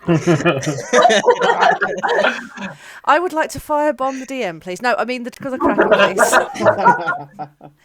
For $1,000, that could be arranged. That will miss. Oh, miss. Well, Yes. we're dead then. You're not dead. Not yet. Yeah. Would I be so heartless as to put you in an unwinnable fight and use it to actually murder the party? No. Yes. I want to play. I don't want to be DM anymore. It's like, and you're all dead. Whose turn is it next? No, I would never do that. It's almost as if I might have something particular planned. You never. Well, Hailman would be next to go. I think at the minute in time, how much damage has been done to the ship? A lot. Scott doesn't give me the idea. Hailman is going to shout everybody to come towards him, and he's going to hold his 3-foot length of rope. He's going to untie it from his waist and just hold it ready to cast rope trick if everybody does make their way to them. Yep. I'm grappled. Yeah, Henrik can't go nowhere. He's currently grappled. Break the grapple! He can try on his Thanks. turn. I just go loose for a second. I'm like, If he doesn't break the grapple, Kraken's going to throw him at you anyway. I'm just getting ragdolled about, and I'm just went loose. And I'm like, thanks, Like you're attached to one of those wacky waving inflatable arm men. Yeah. That's what Hailman's going to do. He's going to do that. Okay. That's fine. Yeah, you can prep that. Next is Fuego. I'm going to obviously make my way towards Hailman, and I'd like to use my talk action first and just say, get everybody here, I'll use invisibility and we'll get the hell off this boat. We can't. Because I'm assuming there's lifeboats, it's a big snazzy ship, isn't it? Yeah. Oh, well, there'd be like a skiff or something. Yeah. And in the meantime, see for sleep, does that have to take away all the HP to put him asleep? Yes. Alright, so that's no good then. So I'm going to try and use my spiritual weapon. And I'm not going to do that. Yep. My Okay. spiritual weapon failed. What is your spiritual weapon? It's a cone, Oh, okay. but each one of the things is spikes. I was going to say, no wonder it didn't work. Just threw a comb at it. A cone. The Kraken's got no hair. Very spiky cone. Was it Fuego? Stand back! comb. Wait, comb. Like an actual plastic comb, just Yeah. Like one of the new Like, things wrong one, snaps wrong off. one. Gonna get stuck in Haleman's 6 years worth of hair. At this next point, is like I'm not broken out of obviously, but like at this point, like Henry's pure wrapping his arms like, come on. So on this one, you hear another cannon go off, but it doesn't seem to hit. You just see like a splash in the background. Collins run below deck, and you can just hear him going, "We're taking on water! We're taking on water!" And you just sort of see like a bucket keep appearing out of a porthole, just one solitary bucket at a time, just scooping water out through a porthole. And the captain's going, "Abandon ship!" and heading towards where the lifeboats, where the one lifeboat on the boat would be. I mean, it's not like Titanic; it's got a skiff that you can use to abandon ship. just the captain runs up to the side, bang. So yeah, he started screaming abandon ship. Then we'd move round to Henrik, who is currently grappled. So you can try a strength check to break out of the grapple. Now, is it a strength save or just a normal strength check? Let me double check. Is it a saving throw or just a general check? 1 second. It's just a regular strength check, but because you were raised when you were grabbed, you do have advantage, so you can roll it twice. Cool. So it's a 19 plus 2. That is a 21. Yeah, 19 would have done it either way for you. So yeah, you managed to break free of the tentacle and drop down to the deck. Thankfully, it manages to drop you when you're at a height that won't deal you any further damage. Yeah. So you just sort of drop to the deck and manage to sort of land on your feet, we'll say. So does that? Have I still got my movement? I know that will be a bonus action to do that. Oh yeah, so I've still got my movement. Yeah, you can move, you can attack, you can extra attack. I'm going to take one swing at it and see how I get on. Yep. That's going to miss. In that case, I'm going to run over, and is like Riv or Haleman in my way as I'm running towards the lifeboat? They would be, I believe, along the way, yeah, because Riv's not headed back towards Haleman yet, so she'd have been like sort of somewhere between the two of you. On my way to the lifeboat, I'm gonna like kind of grab Riv by one hand and then grab Haleman by the other and like kind of just carry them onto the lifeboat. Haleman stood there currently with a piece of rope sort of hanging in the air, waiting for you all to approach him because he's got a ploy that he wants to do. Okay, then I'm just going to grab Riv and kind of run over to Haleman. You can do a strength athletics to see if you manage to get a hold of Riv and carry her with you. Cool. That is a 17 plus 7. That is a 20. Yeah, that'll be fine. We'll say that's absolutely fine. Yeah, no problem. So yeah, you managed to pick Riv up and carry her towards Haleman. Yeah, we'll just say you managed to get to Haleman. I want to say like a tentacle's about to come down on Riv, and I kind of do like a X-Man roll, grab her, then forward roll, and then start running again. And she's fine with that. She's not going to contest it, but she's going to be a bit scrappy-do. And I nearly had him. Let me at him. Convinced that she was just one shot away. Not this one. Even he's like, nah.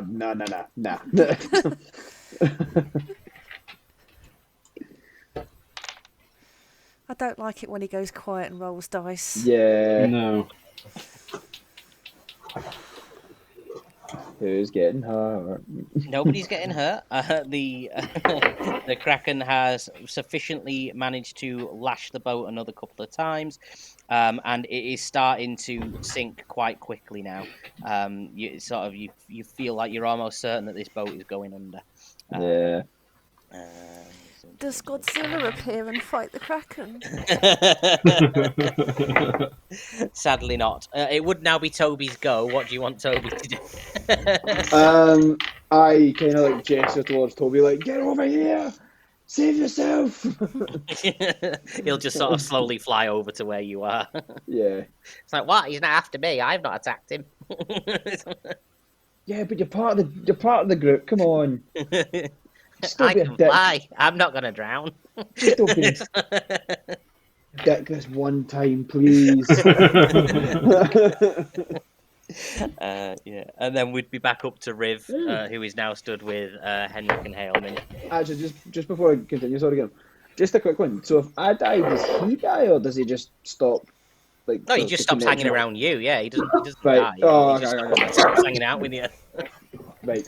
That'd break the bond, and he's free then to go back to his fiendly domain. Infernal plane. Yeah.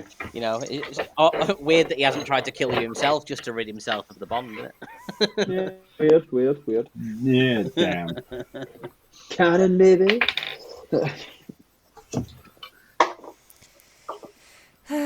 Well, Riv's kind of getting carried along away from the battle, so there's not really a lot she can do. Oh, well, you arrived with Haleman, and I assume that Henrik has set you down like there, so you either like stood there free on the deck. Are there any The tentacles slowly within range? pivoting deck. Within range to hit with the melee weapon, no, but within range of like spells and ranged weapons, yeah. I'm gonna try a firebolt. Okay. No, No. the boat's pitching too wildly, so Yeah, well, you're sort of slowly upending now, like you, yeah, because this boat is almost dead. Haleman would be next. What would Haleman like to do? Haleman will ask everybody to get a hand on this rope, and he'll start making his way to the one sort of lifeboat skip that I think he's going to say, "Hold this, and we'll all go together. If anything happens, I can save us, hopefully." Okay. For a bonus action, anyone that is currently stood with him, which I believe was all of you, can grab a hold of the rope. Yep, I'll grab the rope. I'll grab the rope. yep. Okay. Next would be Fuego. Are you just going to grab onto the rope and pray for dear life, or? I want to grab the rope and turn us all invisible. Invisibility is it's a spell, isn't it? It's an action, so you can cast one spell on your turn. You can turn one person invisible. Or is it just one? Heyman would stop you and say, "He's aiming. This Kraken is aiming for the ship. I don't think he's aiming for us individually. If we can get to the smaller ship, we might be able to get away while he's focused on the ship." Right. Okay. So one of my things was a bonus action. Or do you say I can still cast a spell? You can cast a spell, yeah. Can I use shape water to create an ice cube above the Kraken? It's what's the size of the thing that Shape shape water? It's only I think it's a 5 foot, but shape water itself won't harm them. But I figured a block of ice falling on top of him might do a little bit of something. That would be heavy. You It instantly would be. otherwise change the flow of water as you direct up to 5 feet in any direction. Can choose an area of water within a 5-foot cube. So you can create a 5-foot cube of water above it. Yeah. But it won't just hover in the air, so it'll obviously fall. Yeah, I just need to, just for comparison, Sorry. find how big a gargantuan creature is in 5e. Jesus. Huge. So they take up a 20 by 20 foot space. So I mean, you take up a 5 foot by 5 foot space. If he drops it on your head, that'd be pretty bad. But I mean, it's, for argument's sake, like 4 Like times. throwing a stone at somebody's head. Yeah. Yeah. It's the equivalent of like throwing a stone at someone. Yeah, I get satisfaction from it. Yeah, that's fine. I mean, we'll say it'll give it a disadvantage on its first of its 3 attacks. 3. Yeah, it has a multi-attack. It can attack 3 times. It's just it missed the boat with one of its 3 last time. Don't know how, but it did. I gave the boat an AC, and it rolled lower than it, even with the plus 17. So... Wow. Stay in the boat. It's going to have higher AC than any of us put together. Well, I mean, it is a boat, so it does have a particularly high AC. But Kraken's hit hard. They hit very hard. It's a siege beast, so it does double damage against vehicles and structures. It's, whenever it hits the boat, it hits for twice as much as it actually hits for. Right. Okay. Next up would be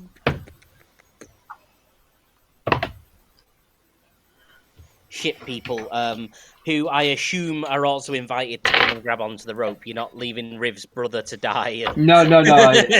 It was a call to everybody to come and just grab a hold of the rope, and then we'll hopefully all walk. Yeah, they're all just going to come and join you now and give up this fight because they know full well they're not going to win. Then it'd be Henrik to go next. Not much I can really do, like axe wise. Like it's not as if I could swing. You've kind of just immobilized like what I really do. Like you weren't supposed to be fighting the Kraken. In that case, I'm gonna jump on. Oh wait, we're all holding on to the rope, aren't we? Yes, but I mean, what I'll say is, for the purposes of this, if you want to somehow scoop everybody up in a kind of way and usher everybody onto the life raft boat thing, I would like to try that. yeah, just do strength athletics just to make sure you don't drop anybody. Like Riv goes overboard. 17 plus 7, that's 20. That'll be fine. Yeah, you managed to get everyone to the boat, and you're now all in the skiff. Toby just flaps alongside you and just hovering by your head. The Kraken.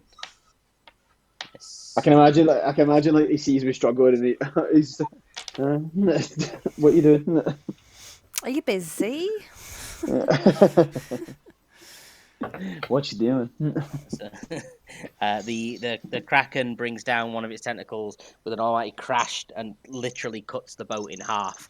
And sort of the end that you're not at just sort of breaks away and starts to drift off. The other half slowly disappearing in as the skiff sort of falls into the water. And you're now all in the lifeboat in the ocean in front of the Kraken. Let's get it Mr. going. Let's get it going. Let's get it going. Gonna be so pissed. Oh shit! Remember, it's his boat. It's not our boat. Yeah, who cares? It's not your boat. Everybody's managed to make it off the boat and into the skiff, which is a little bit weighed down. Like it's not really made for this many people, but you know, there's a couple of oars for people to row. Yeah, you're all currently in the boat. I'm gonna pause the initiative order for now. What does everybody want to do now that you're in the boat? I'm gonna grab an oar and just start rowing. So, Henry's going to start rowing. Drew's going to have a cry to herself. Hail Minna's just going to sit there preparing rope tricks. So if the little boat is attacked, everybody holding onto the rope will hopefully not fall into the water and will have a chance to climb up the 3 foot length of rope into a pocket dimension and stay safe for an hour. And then plummet into the ocean. And then plummet into the ocean.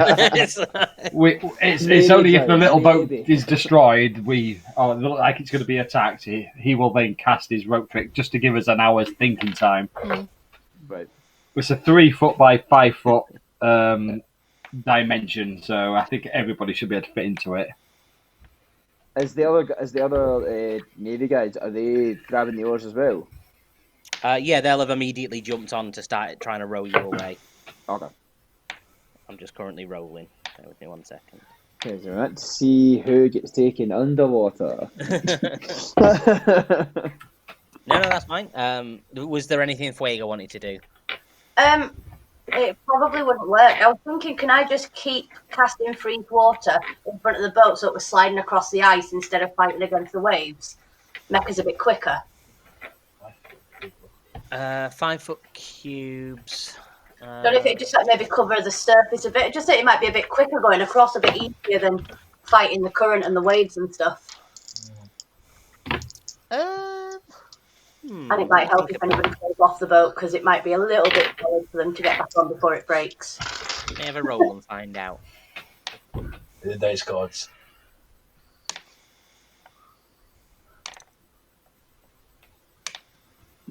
Well, I rolled 4 times, and 3 of the 4 rolls were above 15, so I will say that it can be considered faster if you and Hailmin jointly want to be making a 10-foot line 5 foot at a time because you both can cast shape water. Because the boat itself would be slightly wider than 5 feet to fit all of you in. It'd need to be a bit wider than that. So if you were trying to slide it along a 5 foot thing, you'd probably be at risk of tipping over. Like if anybody moved, it like whoa, we've gone over the edge of the 5 foot thing, and now you're capsized. But if you between the two of you want to spread it out across 10 feet, I would say that that's okay. Hailman, if Wago starts doing it, Hailman sees what he's doing and he starts copying. Right, so you start under the boat and then start going like sort of out in front of the boat to try and skate it along the top. Yeah. Okay. Yep, absolutely fine. Let me just. That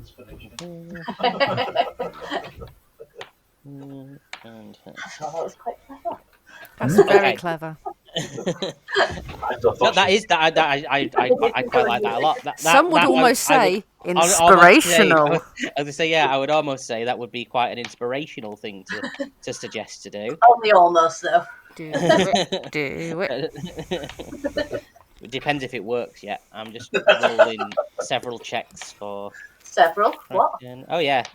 This is a smell in the Is it following us? I know. I'm doing an average for it, so I'm rolling a certain amount and then dividing between the average. Fair enough. I did it. I mean, like one random roll of a 20, you'd be like, "Oh yeah, it works perfectly." No, not against the Kraken. It needs an average. In fact, 12 tentacles fly in every angle. I'll do a percentage roll. Actually, I'll throw a D100 and just see what comes out because you never get to use a D100. No. 50%. So it has a 50% chance of working, and then we'll roll. I like the mods. 14. Yeah, I don't mind. I don't mind a 14 of that. What's his passive perception? Just to see if he's noticed you skating away on this boat. Does it have a passive perception? 32. I don't. Oh, it was something high. Would be 14, which is exactly what was rolled. So that actually meets its passive perception. So I will say that is sufficient in that it doesn't notice you skating off on the boat and is too busy consuming the remains of the big ship. So you just sort of see the Kraken go underwater with the remains of the boat and just disappear into the depths, and the ocean just sort of starts to settle and calm and chill. And you're now sort of coasting away on a big ice flume, a bit further out than where the Kraken was. How far were we from land? You've been sailing for several days. Yeah, this has all happened in the harbour. No, you've been sailing for several days, so you're in the middle of the ocean on a little oar-paddled skiff now. We're going to get off the boat and realise it's just a boat simulator. I'm going to say you're about halfway to 3/4 of the way towards where you need to go, but now you're in a rowing boat as opposed to a sailing ship. So, I mean, it's going to be hard going, but you didn't get eaten by a Kraken, so swings and roundabouts. Yeah, wins. Yeah, but then we die of thirst and hunger, so... Not necessarily. Don't say that, You've Ray. got rations and provisions. Oh, that's true. Strong people. I mean, there might be some exhaustion for whoever's rowing, but We can take it in turns. Take it in turns. Yeah, exactly. But I mean, it's going to be some hard going. But I think we'll pause there, and we'll pick it back up, marooned in the middle of the ocean next session. Can't wait for James and Ali and Chris to see that. Genuinely, it was random as to what was going to happen. I had 3 things that you would potentially be fighting on your way there. If it was what between were the two? A 1 and a 5 would be the Kraken, and I rolled a 2. Okay. So it's like it was the lowest possible chance, really, of fighting the Kraken. Are you going to tell us what it could have been? Oh yeah, a 6 to a 15 would have been a young green dragon, because they can also breathe underwater. But that would have been a much more manageable fight, because they're not particularly overpowered in any way, shape, or form. And a 16 to 20 would have just been another boat full of pirates. I mean, I really wanted you actually to have to fight the dragon. I wanted to fight the Oh, pirates. that would have been a manageable fight for you all, to be able to take out the dragon. What would the pirates not have been?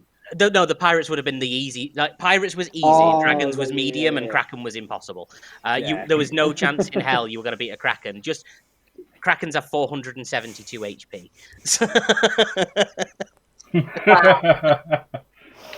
Yeah. And including Catherine has died. including a cannon blast, you did 26 damage to it. I took 10 of that. I'm happy with that. And that was with me allowing Cat's shortbow to damage it, even though it's actually immune to non-magical piercing damage. But I was like, I won't give it the immunities because otherwise they're going to be really pissed off if they can't even hurt it. It's like I'll let there be some damage to it. I gave the bow 200 HP.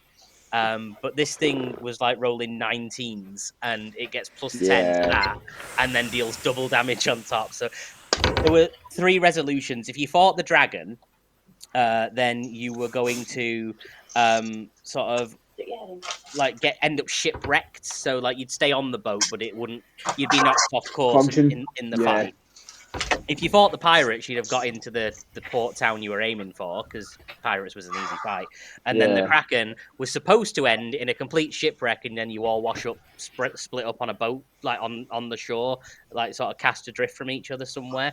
But because Angela came up with the idea of making like an ice flume to skate the boat away on, now you're just marooned in the middle of the ocean instead, which was not a planned eventuality, to be honest. But yeah, I made this one sort of potluck because I couldn't think of the best way to do it. I gave you the highest chance of fighting the dragon. If I'd have rolled anything between a 6 and a 15, you'd have been fighting the dragon. Yeah. And it was only a young dragon, which are not particularly tough at all. They would have been fairly. But a Kraken is a challenge rating of 23, and when you kill one, you get 50,000 experience. So that would have boosted you up to like level 12 or something stupid. That's one of them games where you just level. You see the experience bar just constantly fill up. Yeah. If it have managed to eat any of you, if it does a bite attack, it can swallow you if you're smaller than large, and it does 12d6 acid damage. Oh, that's a thing. I've heard about that. Yeah, it's like it literally eats you and then dissolves you. It's like Krakens are mad powerful. I had no intentions of you know, if you end up encountering the Kraken, actually, you know, it was never going to be a winnable fight, so don't worry too much about that. The idea was that it would wreck the boat, and you'd end up where you were going anyway, but in as good a shape as if you fought something easy. I hope you're not too annoyed that you got put in a fight that was unwinnable. I don't plan on doing unwinnable fights too often. Serious question, though. Yeah? Did anybody grab any booze before we got off the boat? Nope, nobody grabbed anything. You've got whatever you had in your pack. So if anybody had any booze on them, you've got that. If whatever normal rations and like water skins and stuff you've got them. So you've basically just got whatever you had on you. You've not brought any provisions or anything. So best hope that next session you manage to find land quickly, or maybe get found by another ship that happens to be between ports. Or some of us will be getting our first sober chip. Yes. Somebody's going to be thrown overboard to make the journey quicker. All I was going to say as well is, like, see with the Kraken, like, I don't think any of us would see if you turned up and, like you said, is a Kraken has turned up, and we did decide, right, we're going to fight this thing, and we did somehow beat it. I think all of us would have been a wee bit more like, there's no way we should no way ever we've beaten that. Yeah, no. I mean, it does for a bite 3d8 plus 10, for a tentacle 3d6 plus 10. Wow. When you're grappled, if you don't break out of the grapple, it can throw you at someone for 1d6 for every 10 feet it threw you. So if it flings you 50 feet, that's 5d6 points of damage to you and whoever you hit. And then one of my favourite ones it can do is Lightning Storm. So it magically creates 3 bolts of lightning. You have to pass a dexterity saving throw of 23 or take 4d10 lightning damage. Wow. Yeah. Thank God we didn't fight this thing, by the way. Well done, us. Usually. Because it's a legendary creature, it can use legendary actions as well, which would mean at the end of one of your guys' turns, it could then cast Lightning Storm again. So it's like this thing was impossible to beat in a fight. And genuinely, I wanted you to fight the young dragon because that would have actually been a doable fight and would have been quite good. The dice gods decided otherwise. Yes, they did. Wow. At least we didn't TPK, so... Yeah, exactly. I had no intention if you came up against that thing of like having the party die because it was literally an unwinnable fight. That'd be unfair. That's the purpose of it. The reason it kept attacking the boat was just so that it could wreck the boat and then send you on your way. But yeah, the young green dragon would have been much more manageable because that only has an HP of. Let me just bring it up on here. 136. So. Oh yeah, we could have took that. Well, yeah. I mean, you managed to do 26 to the Kraken, and that's like 1/7 of the dragons. HP. Yeah, and some of us didn't really attack it either. So once you realised it was a pointless fight, and the dragon doesn't hit anywhere near as hard. See when we were going on the ship, I thought we were going to get into some sort of naval fight. Like I just wasn't too sure what. Oh yeah, if you get on a boat, you've got to have a boat fight. Yeah, you've got to have a boat fight. Kraken or pirates was definitely on the list. It was never going to be literally smooth sailing. So exactly. I mean, as if I'm going to let you get on a boat and just sail to where you're going. It's like, don't be ridiculous. That'd be too easy. That wouldn't be D&D. That wouldn't be D&D. It's not D&D if you don't get attacked by something that can eat you. I hope it wasn't too disappointing of an end to a session. It was just a quick trying to get us to where we're going next without having like a boring 3-hour session of being on a boat. It's like one day goes. What do you do next? Yeah, it's like a day has passed. Back in a minute. I really enjoyed that. You didn't roll your D. You didn't roll your D6 to prevent scurvy. You've now got scurvy. Well, I'm going to head off now. Yeah, we are late. Just to see if you don't be all right. Night, Cat. Take care. It was a pleasure as always, guys. Bye. Bye.